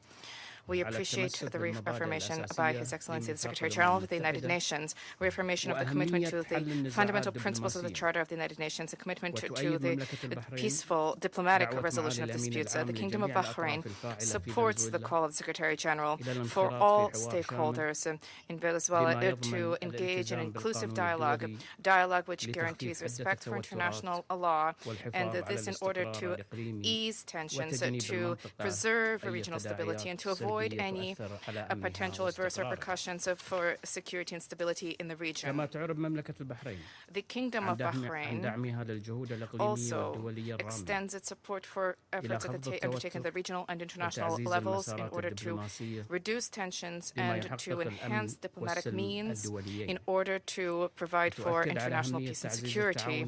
The Kingdom stresses the importance of the promotion of international cooperation in order to support all regional regional and international efforts, which are geared towards combating international organized crime, trafficking in drugs, as well as scourges which are related to this. This undermines the stability of societies, undermines achievement of sustainable development. Therefore, these issues need to be dealt with in accordance with international relevant conventions. By way of conclusion, the Kingdom of Bahrain reaffirms our support for regional and international efforts to achieve a political, lasting solution in the Bolivarian Republic of Venezuela. This needs to be achieved through regional cooperation and with respect for national sovereignty. The goal is to provide for security and stability in Venezuela, to avoid risks of conflict and division, to protect civil peace, and to contribute to the preservation of regional security and stability, as well as international peace and security. Thank you, Mr. President. I thank the representative of Bahrain for the statement, and now give the floor to the representative of Pakistan. Thank you, Mr. President. Allow me to begin by congratulating Somalia on its assumption of the presidency for this month and assuring you of my delegation's full support and cooperation. We welcome the new members joining the Council. I thank Undersecretary General Rosemary DiCarlo for reading out the remarks of the Secretary General and the valuable briefing. We also take note of the views shared by Mr. Jeffrey Sachs and Ms. Mercedes de Freitas. I welcome the participation of the permanent representative of Venezuela alongside the representatives of other countries from the region and beyond in the meeting. Mr. President, Pakistan views the recent developments in Venezuela with profound concern. In a world already beset by multiple crises, escalating tensions and instability in the Caribbean do not augur well for regional and international peace and security. The UN Charter enjoins us to refrain from the threat or use of force against the territorial integrity or political independence of any state. The UN Charter also binds member states to sovereign equality, non-interference in the internal affairs of others, and settlement of international disputes by peaceful means. Unilateral military action contravenes these sacrosanct principles and the doctrine of sovereign immunity. Such actions set dangerous precedents that risk eroding the foundations of the global legal framework. They also fuel instability, which, as history has shown time and again, can lead to unpredictable and uncontrollable outcomes for years to come. Mr. President, at this critical juncture, the path forward must be one of dialogue and diplomacy. Durable solutions to political differences can only be found through peaceful means, with full respect for the will of the Venezuelan people, free from any external interference. We hope that Latin American and the Caribbean region, as a zone of peace, will remain free from conflict and confrontation and continue its march towards enhanced regional cooperation and improved prosperity for the people. We urge all parties to exercise maximum restraint, de-escalate tensions, pursue peaceful coexistence, refrain from any actions that could exacerbate the volatile situation, and engage in dialogue, including by utilizing the sincere offers of mediation. The good offices of the Secretary General also always remain available for that purpose. Lastly, Mr. President, I affirm Pakistan's commitment to contributing constructively to the discharge of the Security Council's primary responsibility for addressing the threat to international peace and security by diffusing tensions, promoting pacific settlement, and upholding respect for international law and the UN Charter. Peace and stability of Venezuela and the welfare and prosperity of its people, with full ownership, must be the overriding objective of all efforts. I thank you. I thank the representative of Pakistan for the statement, and now give the floor to the representative of Greece. Thank you, Mr. President. At the outset, I would like to congratulate Somalia for assuming the presidency of the Council for the month of January, and I would like to welcome the newly elected members joining the Council. I would also like to thank USG DiCarlo for her briefing on behalf of the Secretary General, as well as Mr. Sachs and Ms. de Freitas for their remarks. Mr. President, Greece is closely monitoring developments in Venezuela. We urge all actors to exercise maximum restraint and to refrain from actions that would deepen the crisis and undermine prospects for peace and stability. Greece reiterates that the Charter of the United Nations and international law, including human rights law, must always be respected. We also recall the obligation of all parties to protect civilians, especially in times of heightened tensions. Greece shares the priority of combating transnational organized crime and drug trafficking, which pose a significant security threat worldwide. We reiterate that these challenges should be addressed through sustained cooperation in full respect of international law. Mr. President, Greece firmly believes that dialogue and diplomacy are the only viable tools for a peaceful transition and a sustainable resolution of the crisis. We join the Secretary General in encouraging all actors in Venezuela to engage in inclusive and meaningful dialogue in full respect of human rights, democratic principles, and the rule of law. We have long been clear that Nicolas Maduro's and illegitimate president's claim to power lacks legitimacy. Greece has not recognized the results of the rigged elections of July 28, 2024, and has always supported initiatives aimed at achieving a democratic solution for Venezuela. We stand firmly with the people of Venezuela in their pursuit of a democratic future, and we express the hope that the recent events will lead to this effect. The voices of all Venezuelans need to be heard, and they deserve governance that reflects their will through peaceful and inclusive processes. In this spirit, we will continue to support efforts aimed at achieving a peaceful, negotiated transition that ensures the will of all Venezuelans is fully respected. Greece stands ready to support all regional and international efforts aimed at the peaceful resolution of the crisis in line with the Charter of the United Nations and international law. I thank you. I thank the representative of Greece for this statement and now give the floor to the representative of Bolivarian Republic of Venezuela. Muchas gracias, señor presidente. Thank you very much, Mr. President. Antes de abordar el fondo de Before nuestra coming intervención, to the substance of our consideramos statement necesario today, realizar una precisión de I carácter think we institucional. need to make an institutional Observamos con clarification. preocupación que se We intente note with presentar concern ante este Consejo de that Seguridad an attempt is being como una made supuesta to representante de present la to sociedad the civil Security a Council una persona cuya a trayectoria supposed pública ha estado representative marcada of por el civil society, financiamiento a sostenido person whose de public gobiernos career extranjeros y trajectory bears the corporaciones hallmarks transnacionales. of sustained funding from Están foreign las pruebas para governments quien quiera and verlo. transnational Por años. corporations.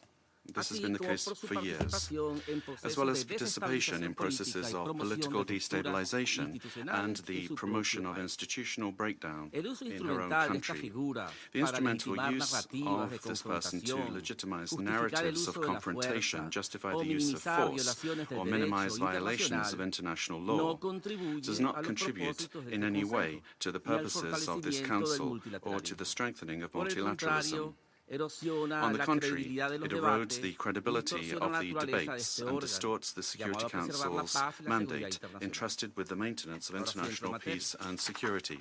Señor presidente, el 3 de enero del Mr. President, 2026 on January 3rd, constituye una fecha de profunda gravedad January 3rd, 2026 is a date of no solo para profound Venezuela, sino historical para el sistema significance, internacional en not su only for conjunto. Venezuela, but for the Ese international día la system as a República whole. Bolivariana de Venezuela On fue that objeto de day, un the ataque Bolivarian armado Republic of ilegítimo, Venezuela was the target carente of de an toda illegitimate justificación armed jurídica attack, lacking por any parte del legal gobierno de los justification Estados by Unidos the de government América, of the United States que of incluyó America, which bombardeos sobre su included territorio, bombing of our la territory, pérdida the de vidas loss of civiles y civilian militares, and military la lives, destrucción de the destruction infraestructura of civilian esencial y el infrastructure, secuestro essential infrastructure, and the del presidente kidnapping constitucional de la of the República, constitutional Nicolás Maduro, y de president la of the primera dama, Silvia Republic, Flores. Nicolas Maduro Morris, Venezuela and the First comparece Lady hoy Silvia ante este Flores. Consejo Venezuela comes before desde una this Council convicción today profunda. La paz with a internacional deep solo puede conviction that sostenerse international si el peace derecho can only be internacional es sustained if respetado, international sin law is excepciones, respected without sin exception, dobles raseros without double y sin standards, and interpretaciones without selectivas. selective interpretations. Los hechos ocurridos el 3 de The enero events of January 3rd constituyen una violación flagrante de la Carta de constitute las a Naciones Unidas, flagrant cometida violation por el of the gobierno UN Charter estadounidense. perpetrated by the U.S. government, in particular, the principal violation of the principle of sovereign equality of states, of the absolute prohibition of the use or threat of use of force against the territorial integrity or political independence of any state, as enshrined in Article 2, Paragraph 4, and a violation of the duty to settle disputes by peaceful means.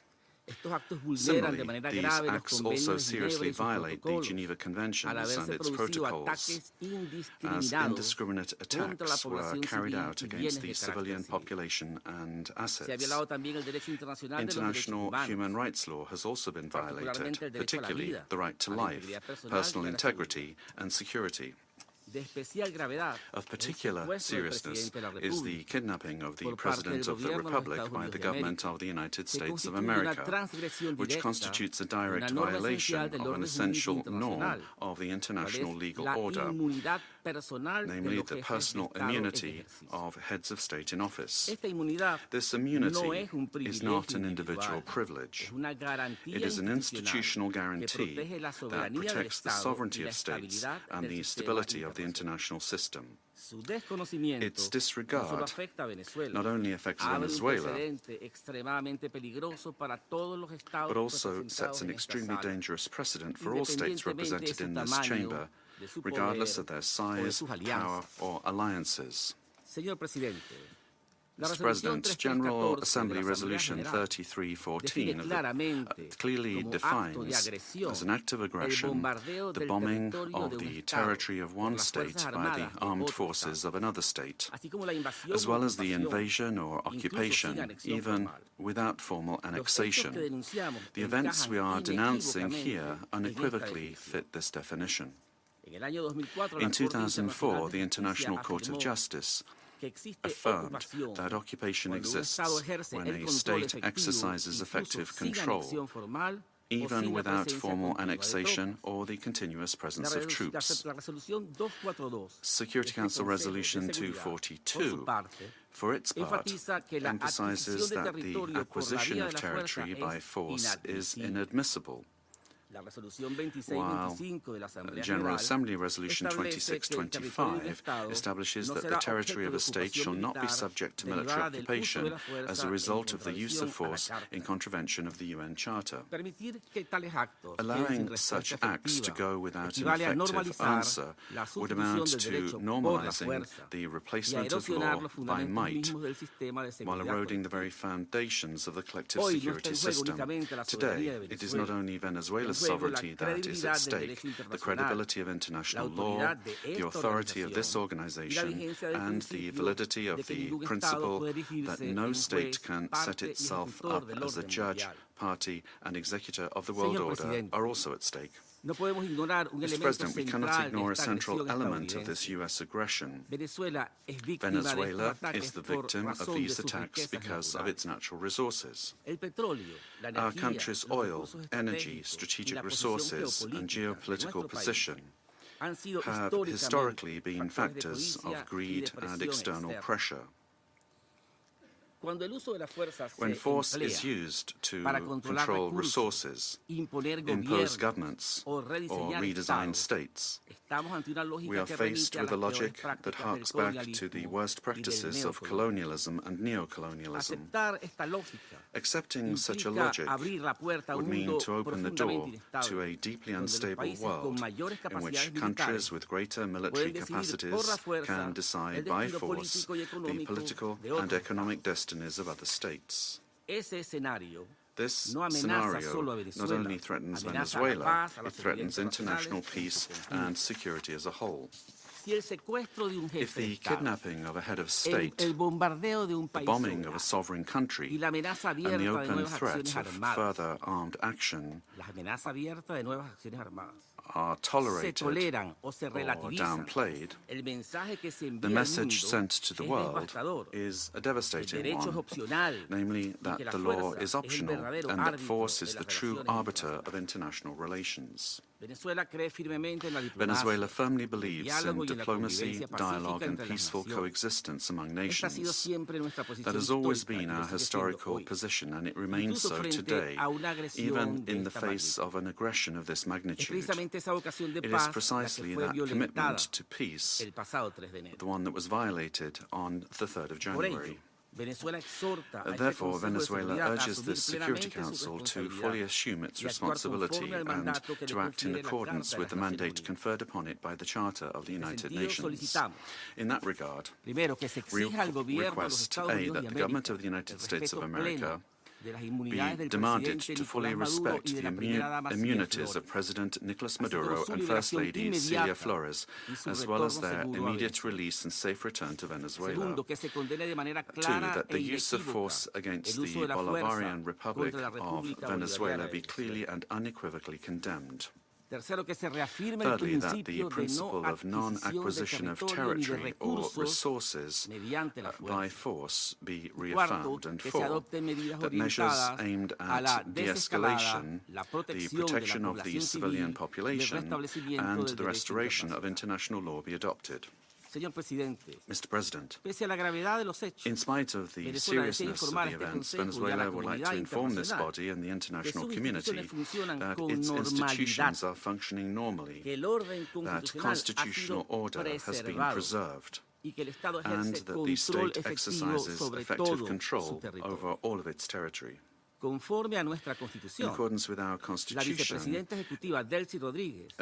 Executive Vice President Delcy Rodriguez is being sworn in as acting President of the Republic, thereby guaranteeing institutional continuity, stability, and internal peace. We wish to convey a message of serenity, confidence, and hope to the Venezuelan people. Venezuela is a nation that believes in peace, work, and dignity. Our commitment is to diplomacy and law, and the law is firm and unwavering. We defend our sovereignty without renouncing our values. We bet on dialogue without accepting imposition. We believe in a future of coexistence, development, and mutual respect among nations. We trust that the Security Council will rise to the historic moment facing humanity and choose the path of legality, collective responsibility, and peace.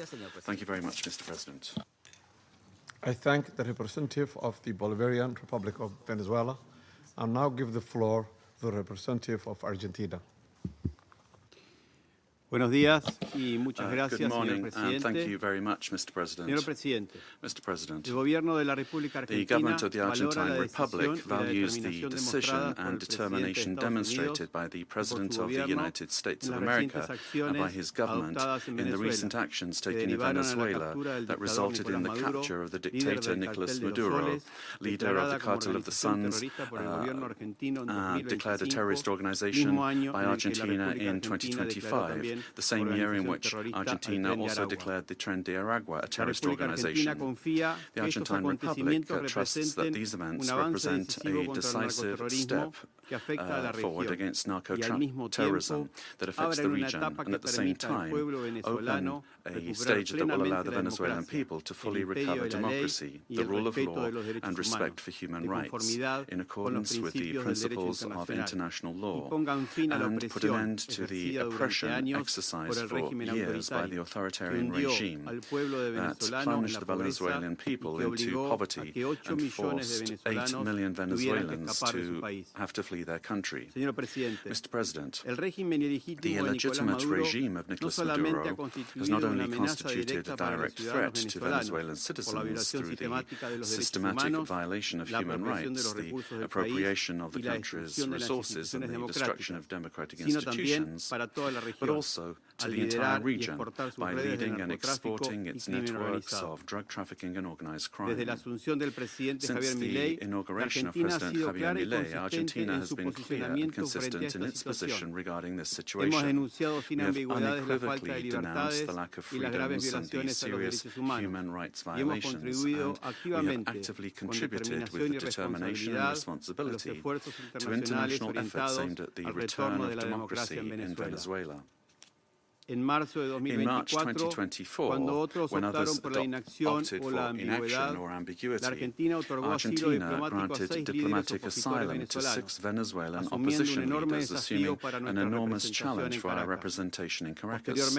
Subsequently, after denouncing the fraudulent nature of the result announced in the 28 July 2024 elections and recognizing Edmundo González Urrutia as president-elect, Argentina was expelled from Venezuela. Our embassy, where the asylum seekers remained, was subject to a permanent siege. Despite these pressures, the Argentine Republic maintained its unwavering conviction to continue denouncing the situation in Venezuela and to act in every available international forum so that Venezuela could once again embrace freedom and democracy. Mr. President, this is not the first time that Argentina has addressed the Security Council regarding the situation in Venezuela. On the 23rd of December last, we expressed our deep concern over institutional and humanitarian deteriorating situation, noting the effects of the illegitimate regime of Nicolas Maduro transcended the domestic sphere and negatively affected regional stability, constituting a concrete threat to hemispheric security.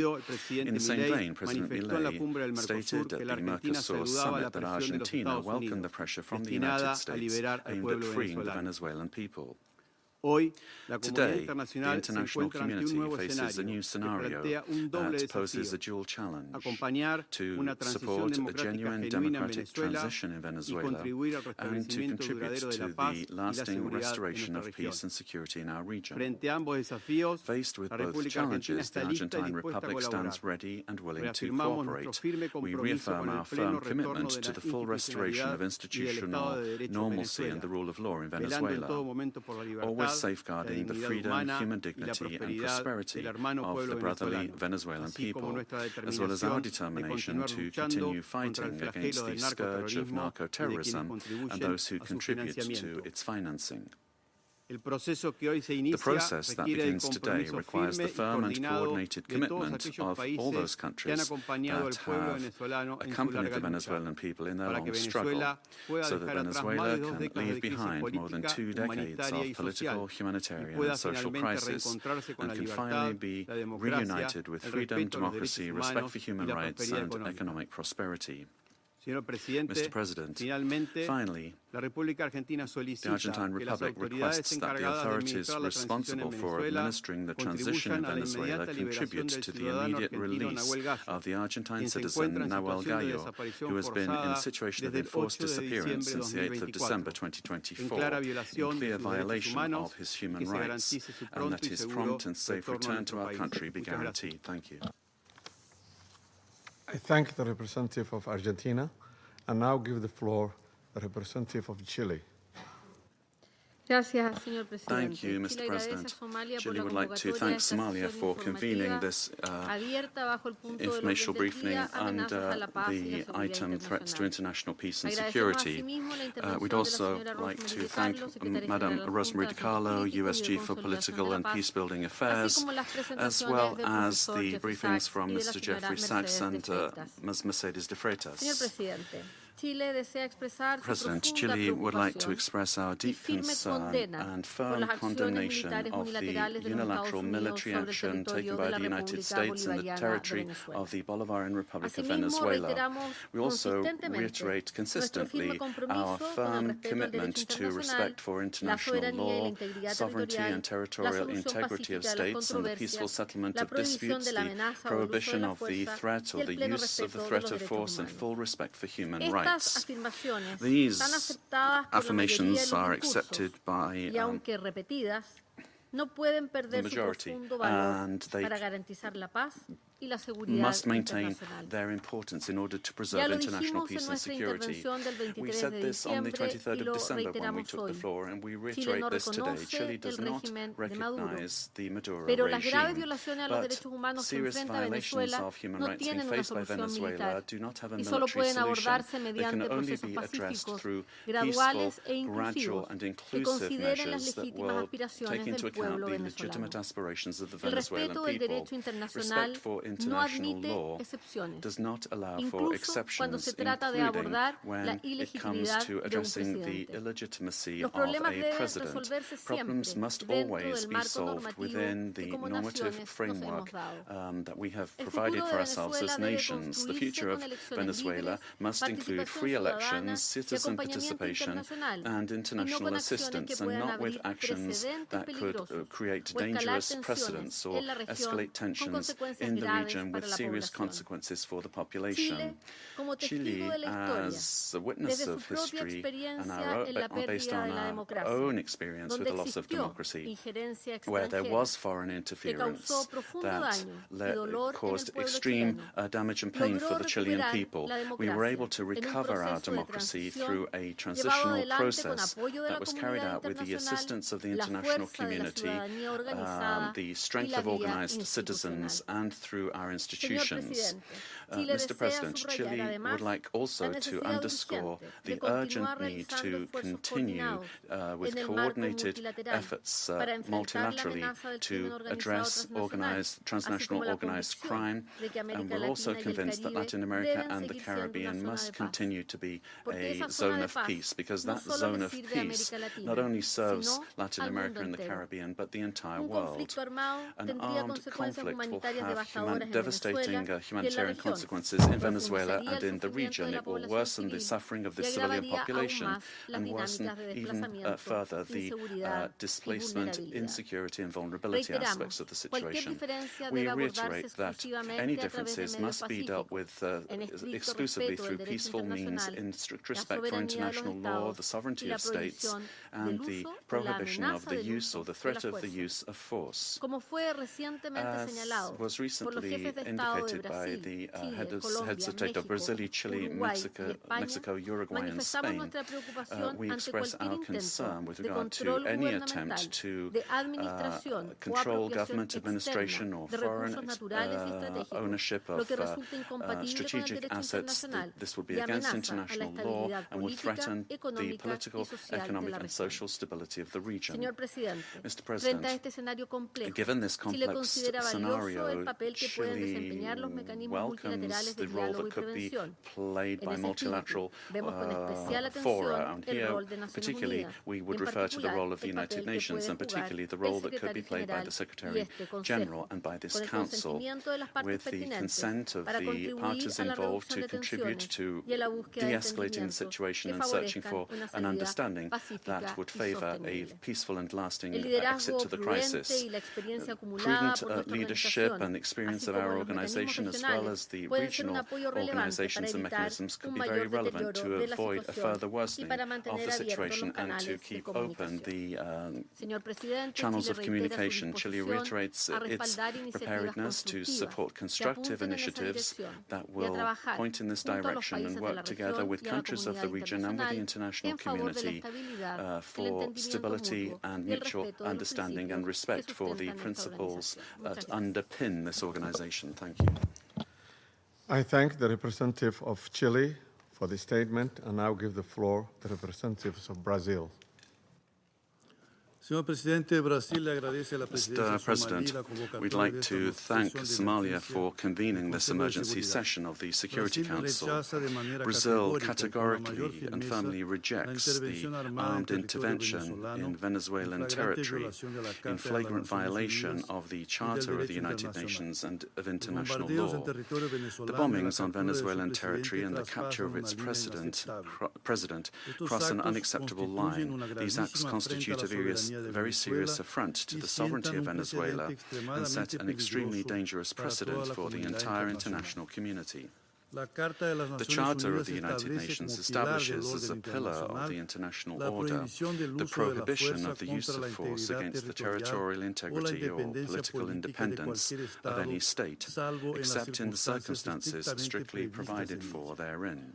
The acceptance of actions of this nature would inexorably lead to a scenario marked by violence, disorder, and the erosion of multilateralism to the detriment of international law and institutions. The effects of the weakening of international governance and cooperation mechanisms are already evident. The record number since the Second World War of 61 active armed conflicts, the unprecedented figure of 117 million people in situations of humanitarian disaster around the world, reflecting the increase in wars, displacement and crimes against humanity, such as the genocide in Gaza, and the global increase in military spending, which is approaching the historical mark of $2.7 trillion.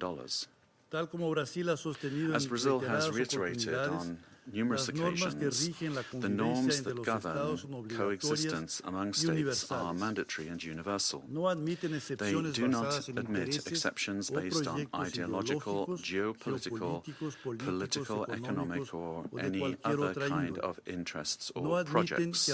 They do not admit that the exploitation of natural or economic resources justifies the use of force or the illegal change of a government. The multipolar world of the 21st century, which promotes peace and prosperity, must not be confused with spheres of influence. We cannot accept the argument that the end justifies the means. This reasoning lacks legitimacy and opens the possibility of granting the strongest the right to define what is just or unjust, what is right or wrong, and even to ignore national sovereignties, imposing the decisions to be taken by the weakest. Latin America and the Caribbean have made peace a conscious, lasting and irreversible choice. The resort to force in our region evokes chapters of history that we believed we'd left behind us and endangers the collective effort to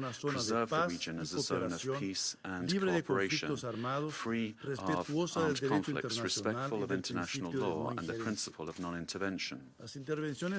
Armed interventions in the past have had profoundly negative and lasting consequences.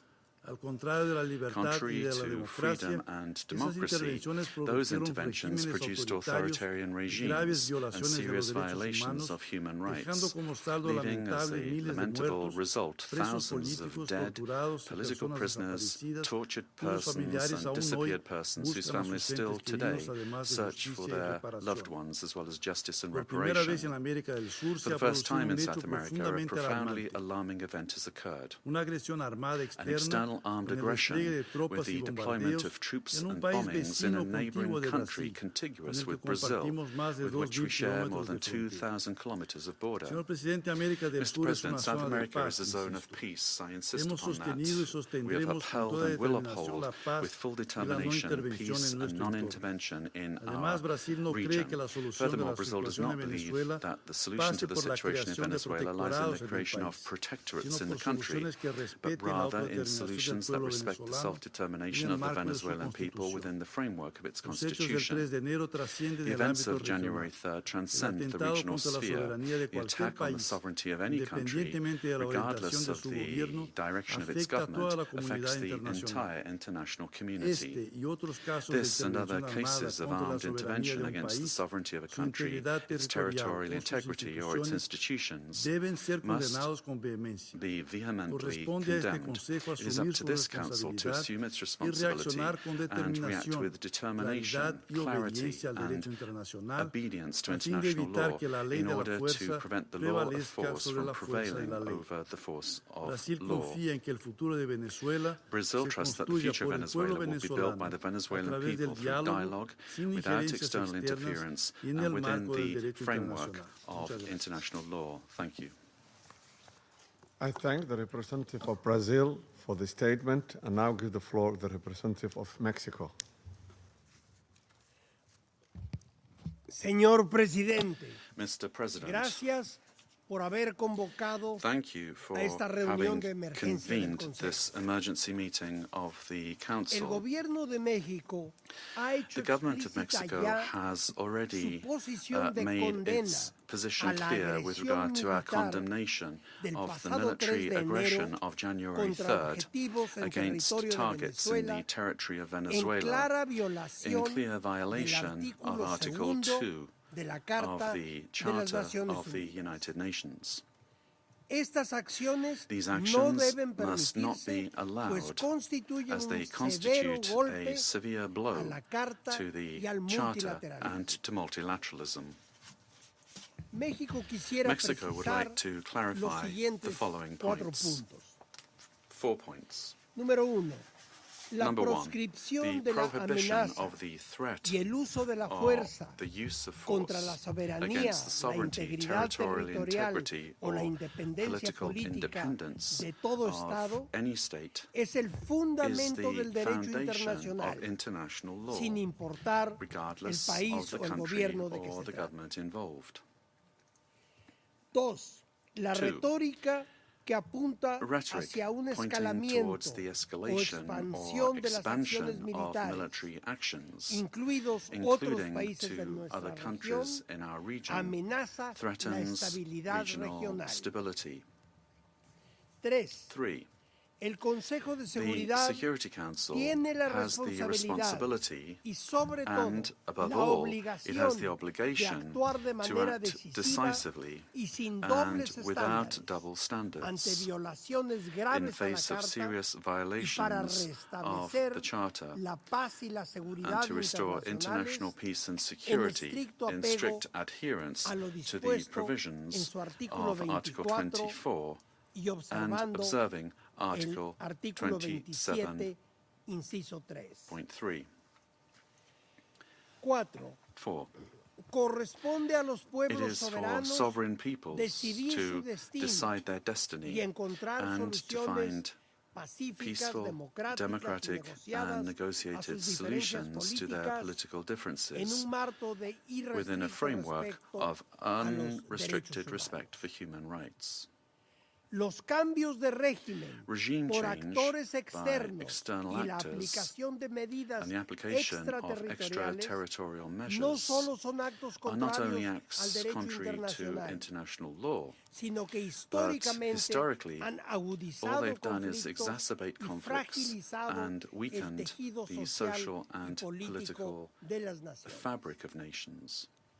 Señor presidente, Mr. President, estimados colegas, esteemed colleagues, estimadas colegas, a pesar de las diferencias políticas despite the political differences among our governments, América Latina y el Latin Caribe America and the se ha Caribbean forjado has been como una zona de paz. forged as a zone of peace. Colectivamente hemos Collectively, recurrido durante we have, décadas for ya decades now, a los resorted mecanismos to the políticos y available jurídicos political disponibles and legal de mechanisms solución de available controversias. in order to peacefully settle La disputes. violación actual The current de este violation frágil of this equilibrio fragile pone balance en grave gravely riesgo endangers la estabilidad the political política stability y la and seguridad de la the región, security of the region, así como el as well bienestar as the de well-being nuestros pueblos. of our peoples.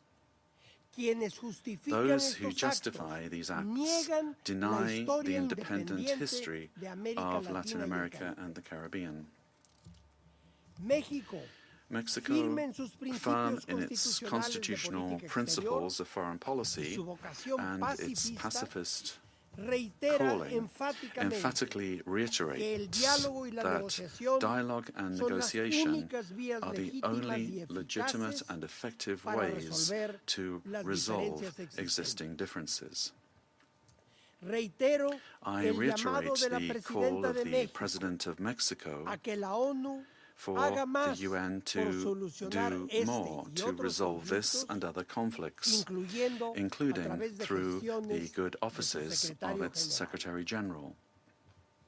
Frente a los acontecimientos In del view pasado 3 of the de events enero, of January 3rd, México refrenda Mexico su disposición reaffirms de its apoyar willingness to cualquier support esfuerzo de any effort facilitación del at diálogo, facilitating mediación dialogue, o acompañamiento mediation, or que providing promueva la assistance paz en that la promotes región. peace in the region.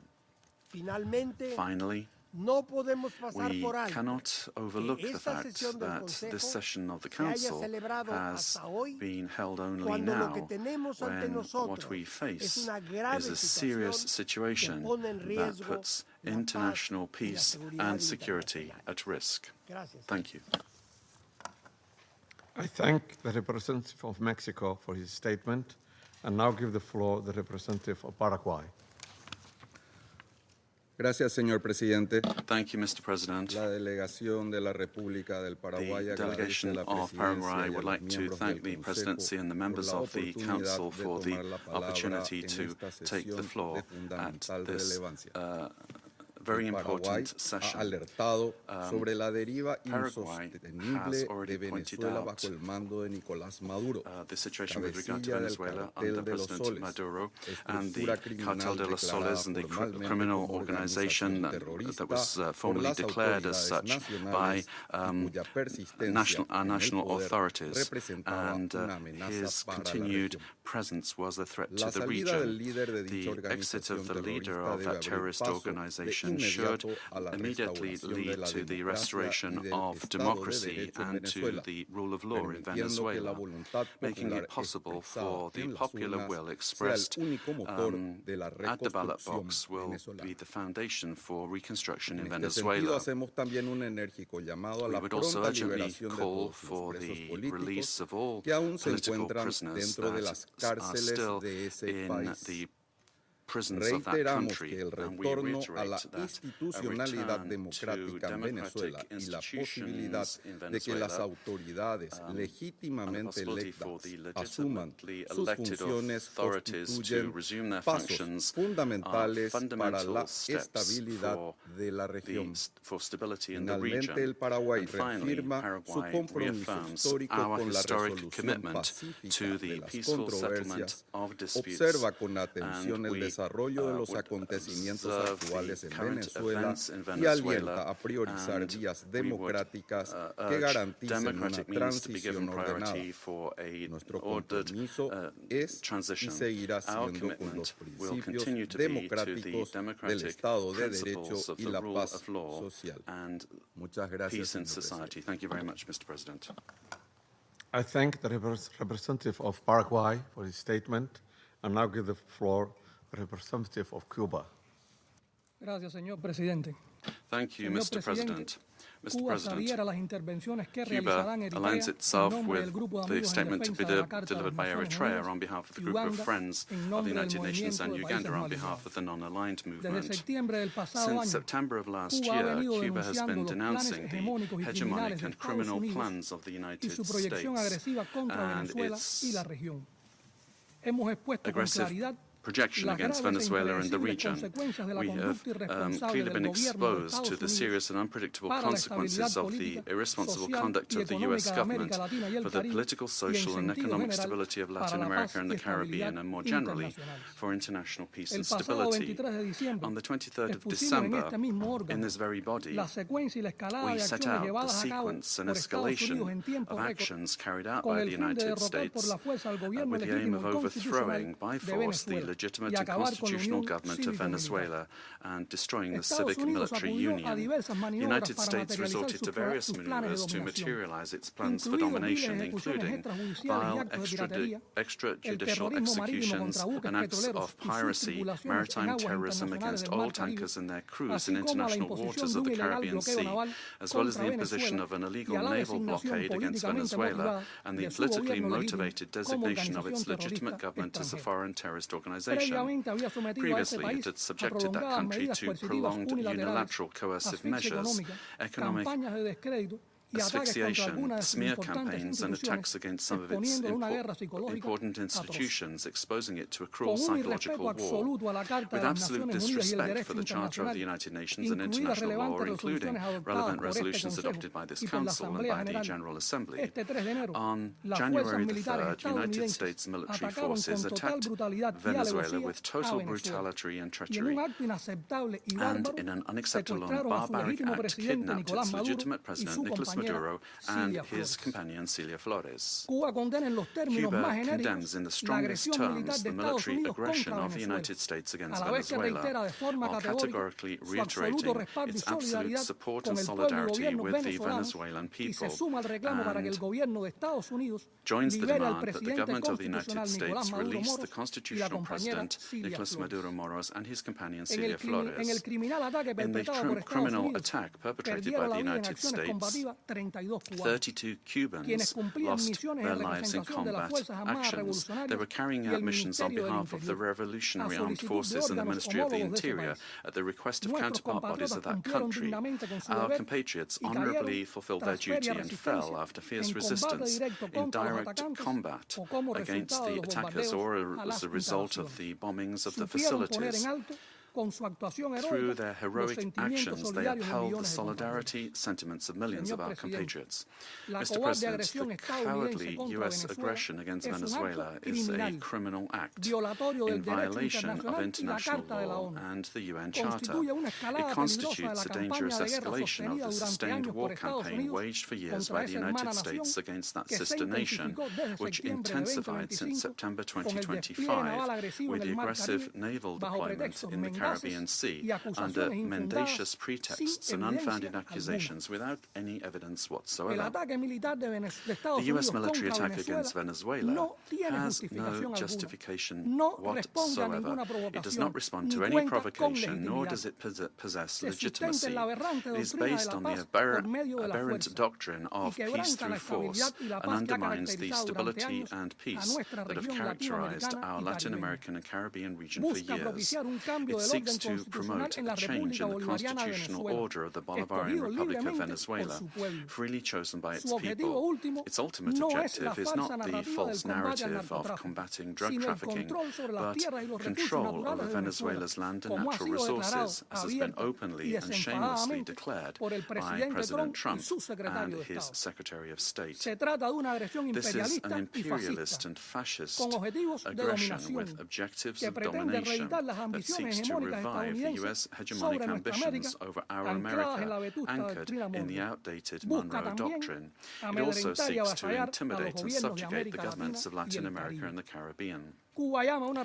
Cuba calls for an urgent reaction from the international community against this criminal attack on Venezuela, a peaceful nation that does not attack the United States or any other country. We call on all governments, parliaments, social movements, and peoples of the world to condemn the U.S. military aggression against Venezuela and to confront this act of state terrorism that threatens international peace and security and seeks to impose a new doctrine of U.S. imperialist domination in Latin America and the Caribbean and in the world.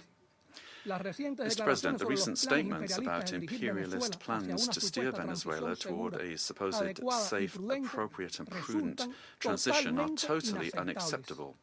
In the U.S. vision of domination, this means imposing a puppet government functional to its predatory goals, particularly unrestricted access to and plundering of natural resources that, by right, belong to the Venezuelan people. Determining the destiny of Venezuela is an exclusive right of its people, without external interference. If the U.S. government, lacking any moral authority whatsoever, truly cared about the peace, freedom and justice of Venezuelan men and women, it would not have bombed that territory with absolute disregard for the lives, sovereignty and territorial integrity of that nation. I conclude by reaffirming our unwavering adherence to the proclamation of Latin America and the Caribbean as a zone of peace, and by calling for action with the firmness and determination that current circumstances demand, always in defense of international law and of a future of peace for all the peoples of our America and of the world. Thank you. I thank the representative of Cuba for the statement and now give the floor to the representative of Nicaragua. Muchas gracias, señor presidente. Thank you very much, Mr. President. Latin America and the Caribbean is a zone of peace, declared by the Community of Latin American and Caribbean States, CELAC, on behalf of all of the peoples and governments of our region. Esta zona de paz This zone of debe peace ser must be absolutamente respetada fully por todos los respected gobiernos del by mundo, all governments sin of the world excepción, without exception, y en especial and in por particular los miembros de by este the members Consejo of de this Seguridad Security Council responsable por la paz responsible y for seguridad international internacionales. peace and security. Esta decisión, This decision, deseos y aspiraciones de nuestros these pueblos desires and aspirations of our son una peoples aportación noble are a a la noble paz mundial, contribution to world peace, al derecho to international internacional, law, a and la Carta to the de Naciones United Unidas. Nations Charter. Señor presidente, Nicaragua Mr. President, respalda lo expresado Nicaragua por la presidenta supports what interina de was Venezuela, expressed by the interim Delcy president Rodríguez, of Venezuela, que Delcy pide la Rodríguez, liberación inmediata calling del for the presidente immediate constitucional release of the y constitutional legítimo and de legitimate Venezuela, president of Venezuela, Nicolás Maduro Moro, Nicolás Maduro y la primera Moros, combatiente and de la patria, the Cilia Flores. first fighter Todos of los the Estados miembros de country, Naciones Cilia Unidas, Flores.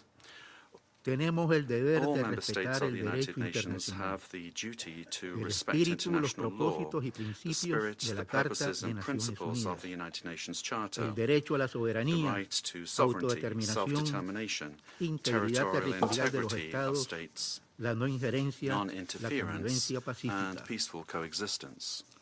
El pueblo venezolano The es Venezuelan el pueblo people digno de Bolívar, are de a Chávez, dignified de people, Maduro, the people of Bolivar, e of históricamente Chavez, and of Maduro, indoblegable, and que defiende su soberanía they have y su never derecho a la paz. bowed the knee. Nicaragua They defend their right to siempre sovereignty estará con and Venezuela. their right to peace. Nicaragua will always La stand with paz ha sido Venezuela. profundamente Peace herida has been y la familia deeply humana, damaged, and the la human comunidad de family, the naciones, community of los nations, pueblos del the mundo, peoples of the world, urgimos que se reinstale we urge all como of you absoluto reflejo de la dignidad de todos los pueblos. Muchas gracias. respect the dignity of all peoples. Thank you. I thank the representative of Nicaragua for the statement, and now give the floor to the representative of Trinidad and Tobago. Thank you, Mr. President. The delegation of Trinidad and Tobago thanks the Security Council for convening this urgent meeting following the recent developments in the Bolivarian Republic of Venezuela.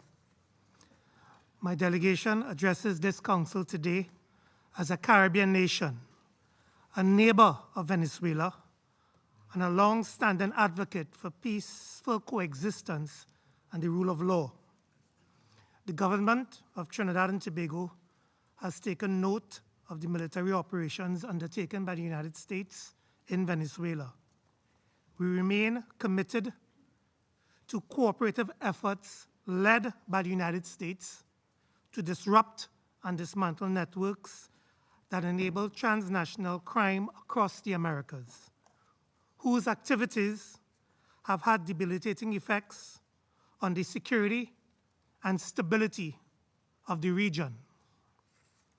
Trinidad and Tobago remains steadfast in its support of the United States of America's initiatives that strengthen regional security, reinforce the rule of law, and safeguard the well-being of our societies, the Americas.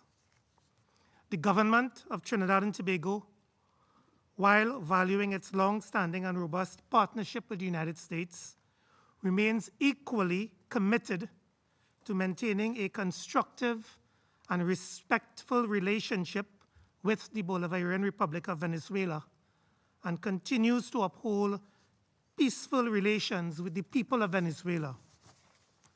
The delegation of Trinidad and Tobago wishes to underscore its long-standing relationship with both the United States and Venezuela, and stands ready to work collaboratively with all partners who share the aspiration of a safer, more prosperous and stable hemisphere. Mr. President, I thank you. I thank the representative of Trinidad and Tobago, and now give the floor to the representative of Spain. Señor presidente, en primer lugar, me gustaría felicitarle por la asunción de la presidencia mensual del Consejo de Seguridad de Naciones Unidas y desearle todo el éxito en el desempeño de sus funciones. Agradezco la convocatoria de esta importante reunión y también transmito mi agradecimiento a la secretaria general adjunta y jefa del Departamento de Asuntos Políticos y Consolidación de la Paz de las Naciones Unidas, señora Di Carlo, por la información proporcionada en el día de hoy. España expresa su profunda preocupación por lo ocurrido en Venezuela, que, como ha señalado el Secretary General of the United Nations, has noted it constitutes a very worrying precedent with implications for the region and for the world. Respect for the principles of the Charter of the United Nations, particularly the sovereignty and territorial integrity of states and the prohibition of the use or the threat of use of force, is indispensable to ensure international coexistence. España defiende la vigencia de un orden internacional basado en reglas, donde resulta imperativo apostar, como recoge el artículo 2.3 de la Carta, por el arreglo pacífico de las controversias. Consideramos que estas acciones constituyen un precedente muy preocupante para la paz y la seguridad regional, y recordamos que los recursos naturales del país son parte de su soberanía. Compartimos que la lucha contra el crimen organizado en la región es una prioridad, pero esa lucha solo puede hacerse mediante la cooperación internacional. Compartimos también que es prioritario defender los derechos humanos y las libertades públicas en Venezuela. España quiere trabajar por la paz, la estabilidad, la democracia, el progreso y la justicia social. Y eso no puede venir impuesto por la fuerza. Eso solo puede venir a través de un diálogo extenso entre venezolanos, con una solución venezolana pacífica y democrática, que sea la voz del pueblo venezolano la que marque el destino de Venezuela. España no reconoció el resultado de las últimas elecciones celebradas en Venezuela en julio de 2024 y ha sido contundente su condena de cualquier violación y amenaza a los derechos humanos. Ha dado protección a aquellos líderes opositores que han sido perseguidos y ha mostrado un firme rechazo a cualquier conducta antidemocrática y abuso contra la ciudadanía. Pero esta condena solo puede ejercerse desde el respeto a la legalidad internacional. España trabajará por unir a los venezolanos y venezolanas y apuesta por el diálogo y la paz, porque la fuerza jamás trae más democracia. Gracias, señor presidente. Thank you, Mr. President. I thank the representative of Spain, and I now give the floor to the representative of South Africa. Thank you, Mr. President. We wish to congratulate the Federal Republic of Somalia for assuming the rotating presidency of the United Nations Security Council for the month of January, and wish you and your delegation all the best in the execution of your responsibilities. We also wish to thank you for convening this debate and affording all UN member states to participate, because the situation in Venezuela concerns all UN member states, given its implications for the credibility of the UN Charter and international law. Mr. President, integral to the maintenance of international peace and security since the establishment of the United Nations is the understanding that no nation can claim to be legally or morally superior to another. We are all nations born out of different histories and contexts, ascribing to the common values and principles enshrined in the Charter of the United Nations. Chief amongst these principles is the sovereign equality of all its members. By signing the Charter, we have all committed to settle our international disputes by peaceful means in such a manner that international peace, security, and justice are not endangered. We have also committed to refrain in our foreign relations from the threat or use of force against the territorial integrity or political independence of any state, or in any other manner inconsistent with the purposes and principles of the United Nations. The International Court of Justice has also previously affirmed that international law prohibits the use of force and intervention in another state's affairs. Due to the shortcomings of its predecessor, the League of Nations, the UN was created to prevent countries from resorting to conflict, to settle disputes and prohibit the use of force unless it is done in a legally prescribed manner. In doing so, the UN has played a pivotal role in ensuring peaceful existence amongst nations, including in ending the colonial subjugation by powerful countries over others, underpinned by respect for the equal rights of nations, large and small, and respect for the principle of equal rights and self-determination of peoples. Joining the organization and committing to its principles afforded protection to many of us with the supposed assurance that no longer would one nation be seen as inferior to another. Unfortunately, when countries ignore the Charter and act contrary to its central premise, it undermines the credibility of the entire system in which we all undertake our international relations.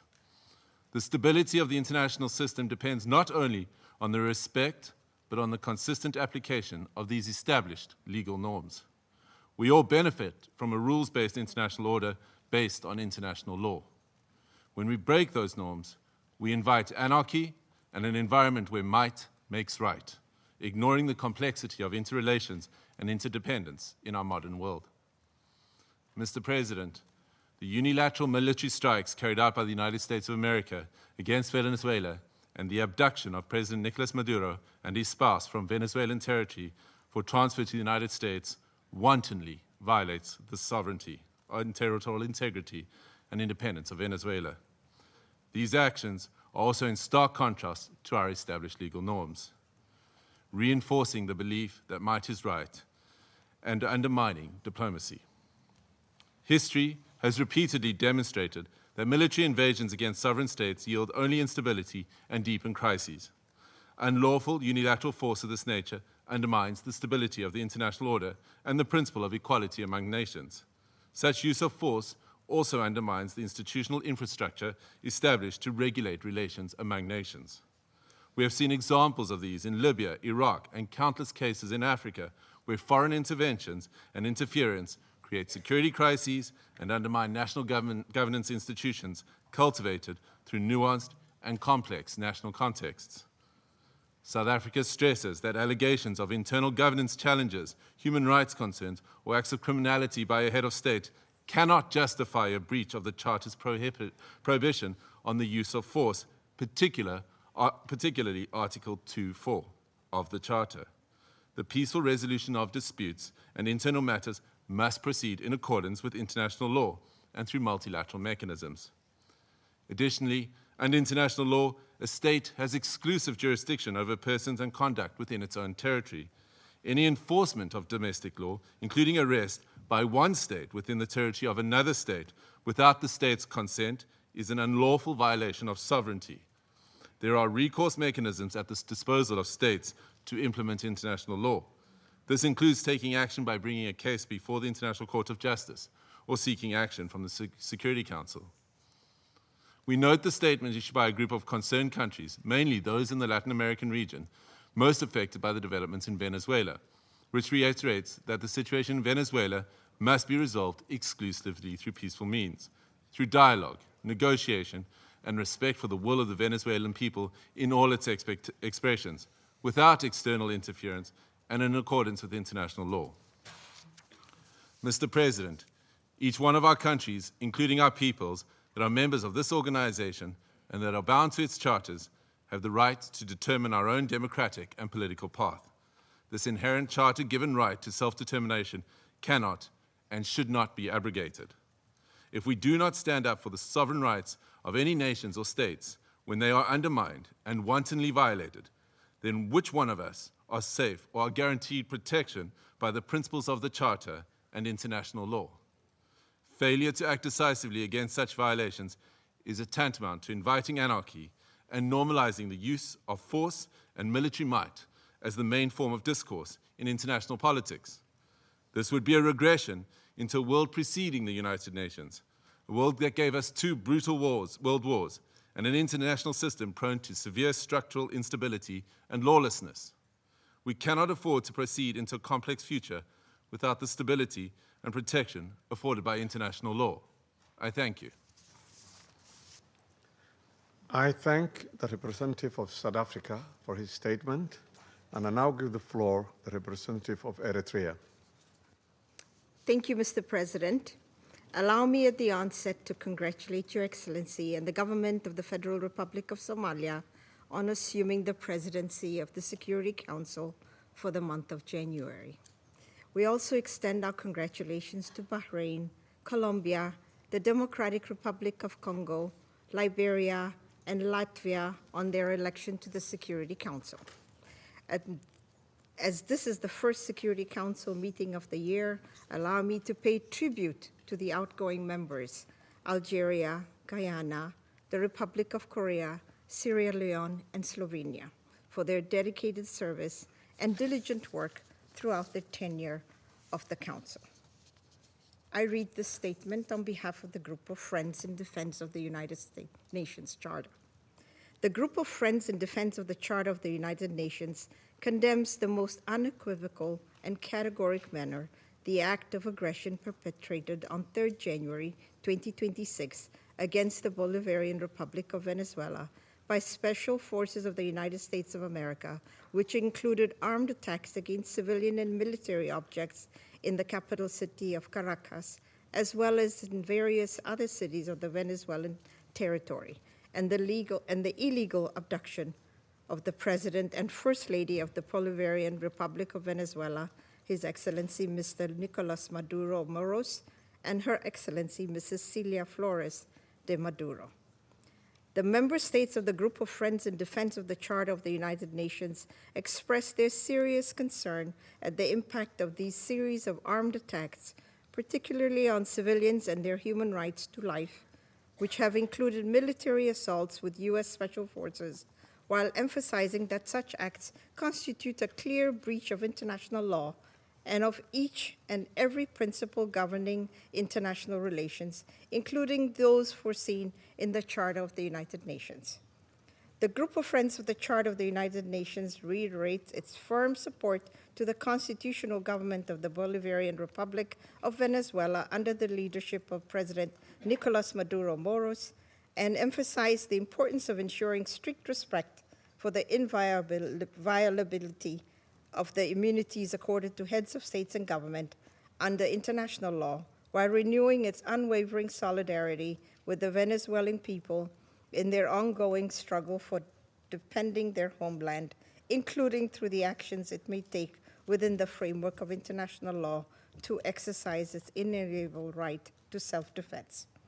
The member states of the Group of Friends in Defense of the Charter of the United Nations demand for the immediate cessation of all hostilities against the Bolivarian Republic of Venezuela, for the full respect for the sovereignty, territorial integrity, political independence, and inalienable right to self-determination of the Bolivarian Republic of Venezuela, for the immediate return of President Nicolas Maduro and First Lady Celia Flores de Maduro to the Venezuelan national territory, and for those responsible for these acts of aggression to be held accountable. The Group of Friends of the Charter of the United Nations firmly reject the remarks delivered by the President of the United States of America during the afternoon of 3rd January 2026, in which he not only threatened with additional airstrikes against the Venezuelan territory, but also claimed to resolve to occupy and govern the Bolivarian Republic of Venezuela, and to exploit the natural resources and administer the wealth of that sisterly nation in what can only be described as the confession of a clear plan of annexation that foresees, among others, the complete obliteration of the inalienable rights of the Venezuelan people, as well as the fundamental rights of the Venezuelan state as a whole. The member states of the Group of Friends of the Defense of the Charter of the United Nations call on all relevant international bodies, including the Security Council and the General Assembly of the United Nations, to swiftly mobilize in order to uphold the purposes and principles enshrined in the Charter of the United Nations, and to urgently take appropriate measures to avoid further escalation of the situation on the ground, particularly additional acts of aggression against the sovereignty and territorial integrity of the Bolivarian Republic of Venezuela, and preserve both regional and international peace and security. I thank you. I thank the representative of Eritrea for her statement, and I now give the floor to the representative of Islamic Republic of Iran. Thank you. In the name of God, the compassionate and merciful, thank you, Mr. President, for convening this emergency and important meeting. We acknowledge the presence of the Under-Secretary General, Mr. Carlo, at this meeting and extend our appreciation to Professor Jeffrey Sachs for his informative and insightful briefing. At the outset, I would like to extend my warm congratulations to Somalia on its assumption of the presidency of the Security Council for this month. I also wish to warmly congratulate the newly elected members of the Council, Bahrain, Colombia, Republic of Congo, Latvia, and Liberia on their election. Mr. President, the Islamic Republic of Iran would like to associate itself with the statement delivered by Eritrea on behalf of the group of friends in defense of the Charter of the United Nations and wishes to make the following remarks in its national capacity. First, the Islamic Republic of Iran condemns in the strongest possible terms the military attack carried out by the United States of America against the Bolivarian Republic of Venezuela. This illegal act constitutes a state terrorism, a manifest violation of Charter of the United Nations, particularly Article 2, Section 4, and Section 7, and peremptory norms of the international law, and amounts to an internationally wrongful act and a full-fledged act of aggression.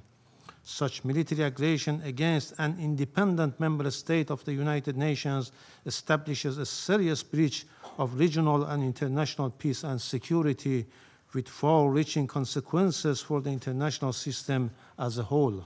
Second, the abduction of democratically elected president and the First Lady of the Bolivarian Republic of Venezuela by the United States constitute a flagrant violation of customary international law, including the principles of the inviolability of the immunities accorded to the heads of a state and government under international law, and represent a grave assault on the sovereign equality of states.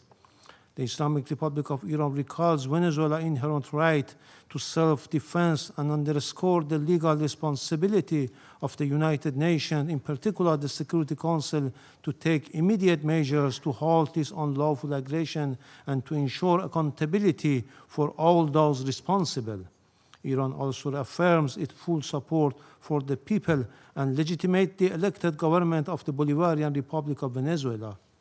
Third, the United States is openly seeking to substitute its domestic law for international law and the Charter of the United Nations. This represents a serious warning to the international community and to all member states. Such unlawful conduct strikes at the very foundations of the Charter-based international legal order and establishes a dangerous precedent that must be categorically and unequivocally rejected. The so-called declared U.S. policy of peace through strength prescribe the law of the jungle and the rule of force instead of rule of law, and if tolerated and normalized, would render the collective security system established by the Charter ineffective and devoid of purpose. Fourth, the continued inaction and paralysis of the Security Council in the face of the explicit threat and act of aggression by the United States have fostered a dangerous climate of impunity. It has emboldened the United States to persist in unlawful conduct that poses a grave threat to regional and international peace and security. In recent days, the President of the United States had repeatedly issued public threat of the use of force against the Islamic Republic of Iran in manifest violation of Article 2 of the Charter of the United Nations. At the same time, the United States is shedding crocodile tears for the Iranian people and hypocritically claims to support them while maintaining a well-documented record of intervention, the use of force, and the imposition of unlawful unilateral coercive measures against Iran. This includes its direct political, military, and operational support and involvement for Israeli regime unlawful joint war of aggression against Iran between 13 and 24 June 2025, which resulted in loss of civilian life, attacks on civilian infrastructure, and serious violations of fundamental human rights of the Iranian people. Iran reaffirms its inherent right to defend its sovereignty, territorial integrity, and national security, and to protect its people against any foreign interference. The United States of America will bear full responsibility for consequences arising from its unlawful threats and any ensuing escalation. Finally, we unequivocally reject the baseless allegation and unwarranted reference made to Iran by the representative of the United States at this meeting. The facts on the ground are clear, speak loudly for themselves, and cannot be concealed by political rhetoric or manufactured narrative. I thank you. I thank the representative of Islamic Republic of Iran and now give the floor to the representative of Uganda. Thank you, Mr. President. I have the honor to deliver this statement on behalf of the Non-Aligned Movement, NAM, representing 121 member states united by the shared principle of respect for the sovereignty and territorial integrity of all nations. The Coordinating Bureau of the Non-Aligned Movement, NAM, categorically condemns the act of aggression perpetuated by the United States of America against the Bolivian Republic of Venezuela since the early hours of 3rd January 2026, which included armed attacks against civilian and military locations in the capital city of Caracas, as well as in various other cities of the Venezuelan territory. The Coordinating Bureau of the Non-Aligned Movement notes that attacks in question, which blatantly violate the purposes and the principles enshrined in the Charter of the United Nations, as well as the norms of the international law, constitute an act of war against the Bolivian Republic of Venezuela that undermines both regional and international peace, security, and stability, while also threatening the very right to life of the Venezuelan people. Excuse me.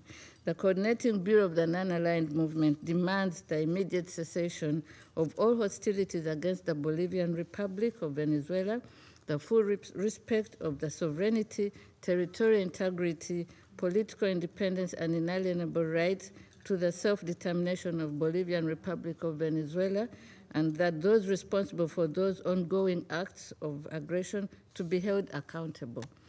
The Coordinating Bureau of the Non-Aligned Movement reaffirms the inviolability of the immunities accorded to the heads of states and government under international law, which constitute a fundamental pillar of sovereign equality, peace, coexistence, and stable international relations. These immunities, firmly rooted in customary international law and consistent with the purposes and principles of the Charter of the United Nations, must be respected universally without discrimination, and any actions or measures that undermine or selectively disregard them risk eroding multilateralism, destabilizing international relations, and weakening the international legal order. Excuse me. Mr. President, the Coordinating Bureau of the Non-Aligned Movement reiterates its full solidarity with the people and government of the Bolivian Republic of Venezuela at this critical time, and insists that military solutions are not viable avenues for addressing any issues that may be of concern between members of the international community. I thank you, Mr. President. I thank the representative of Uganda for the statement.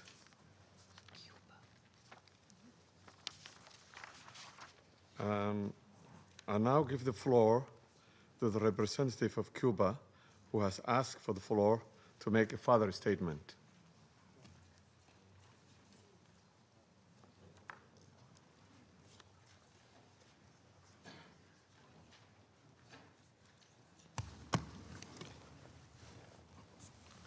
Gracias, señor presidente. Thank you, Mr. Señor President. presidente, Mr. President, mi delegación se ve obligada a hacer uso de la my delegation palabra feels it must take para the floor responder a again las to acusaciones respond to the infundadas unfounded formuladas por la delegación de accusations Estados formulated Unidos by contra the Cuba. United States against Resulta Cuba. indignante It que is, quienes han we are protagonizado indignant that those agresiones that have unilaterales led y unilateral violaciones aggressions and sistemáticas del derecho systematic internacional violations of pretendan international law erigirse en jueces de otros pretend estados to soberanos, judge lo other que en una sovereign actitud states absolutamente inmoral with a e totally irrespetuosa immoral e and irresponsable.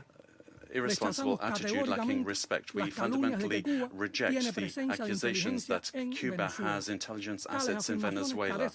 These kinds of statements lack any factual base and are a clear attempt to take the eyes of the world off the criminal acts of the United States in the region. Cuba strictly respects the sovereignty, independence, and inalienable right of the Venezuelan people to decide their own destiny, as established by the United Nations Charter.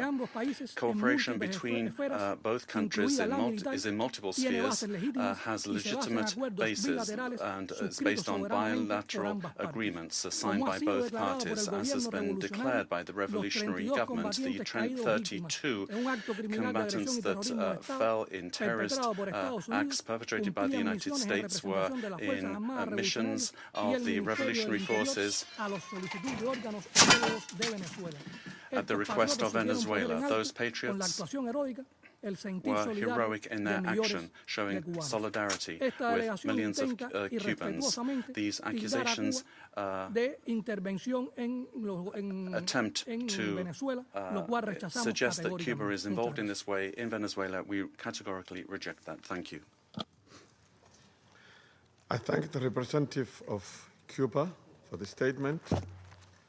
There is no more names inscribed on the list of speakers. The meeting is adjourned.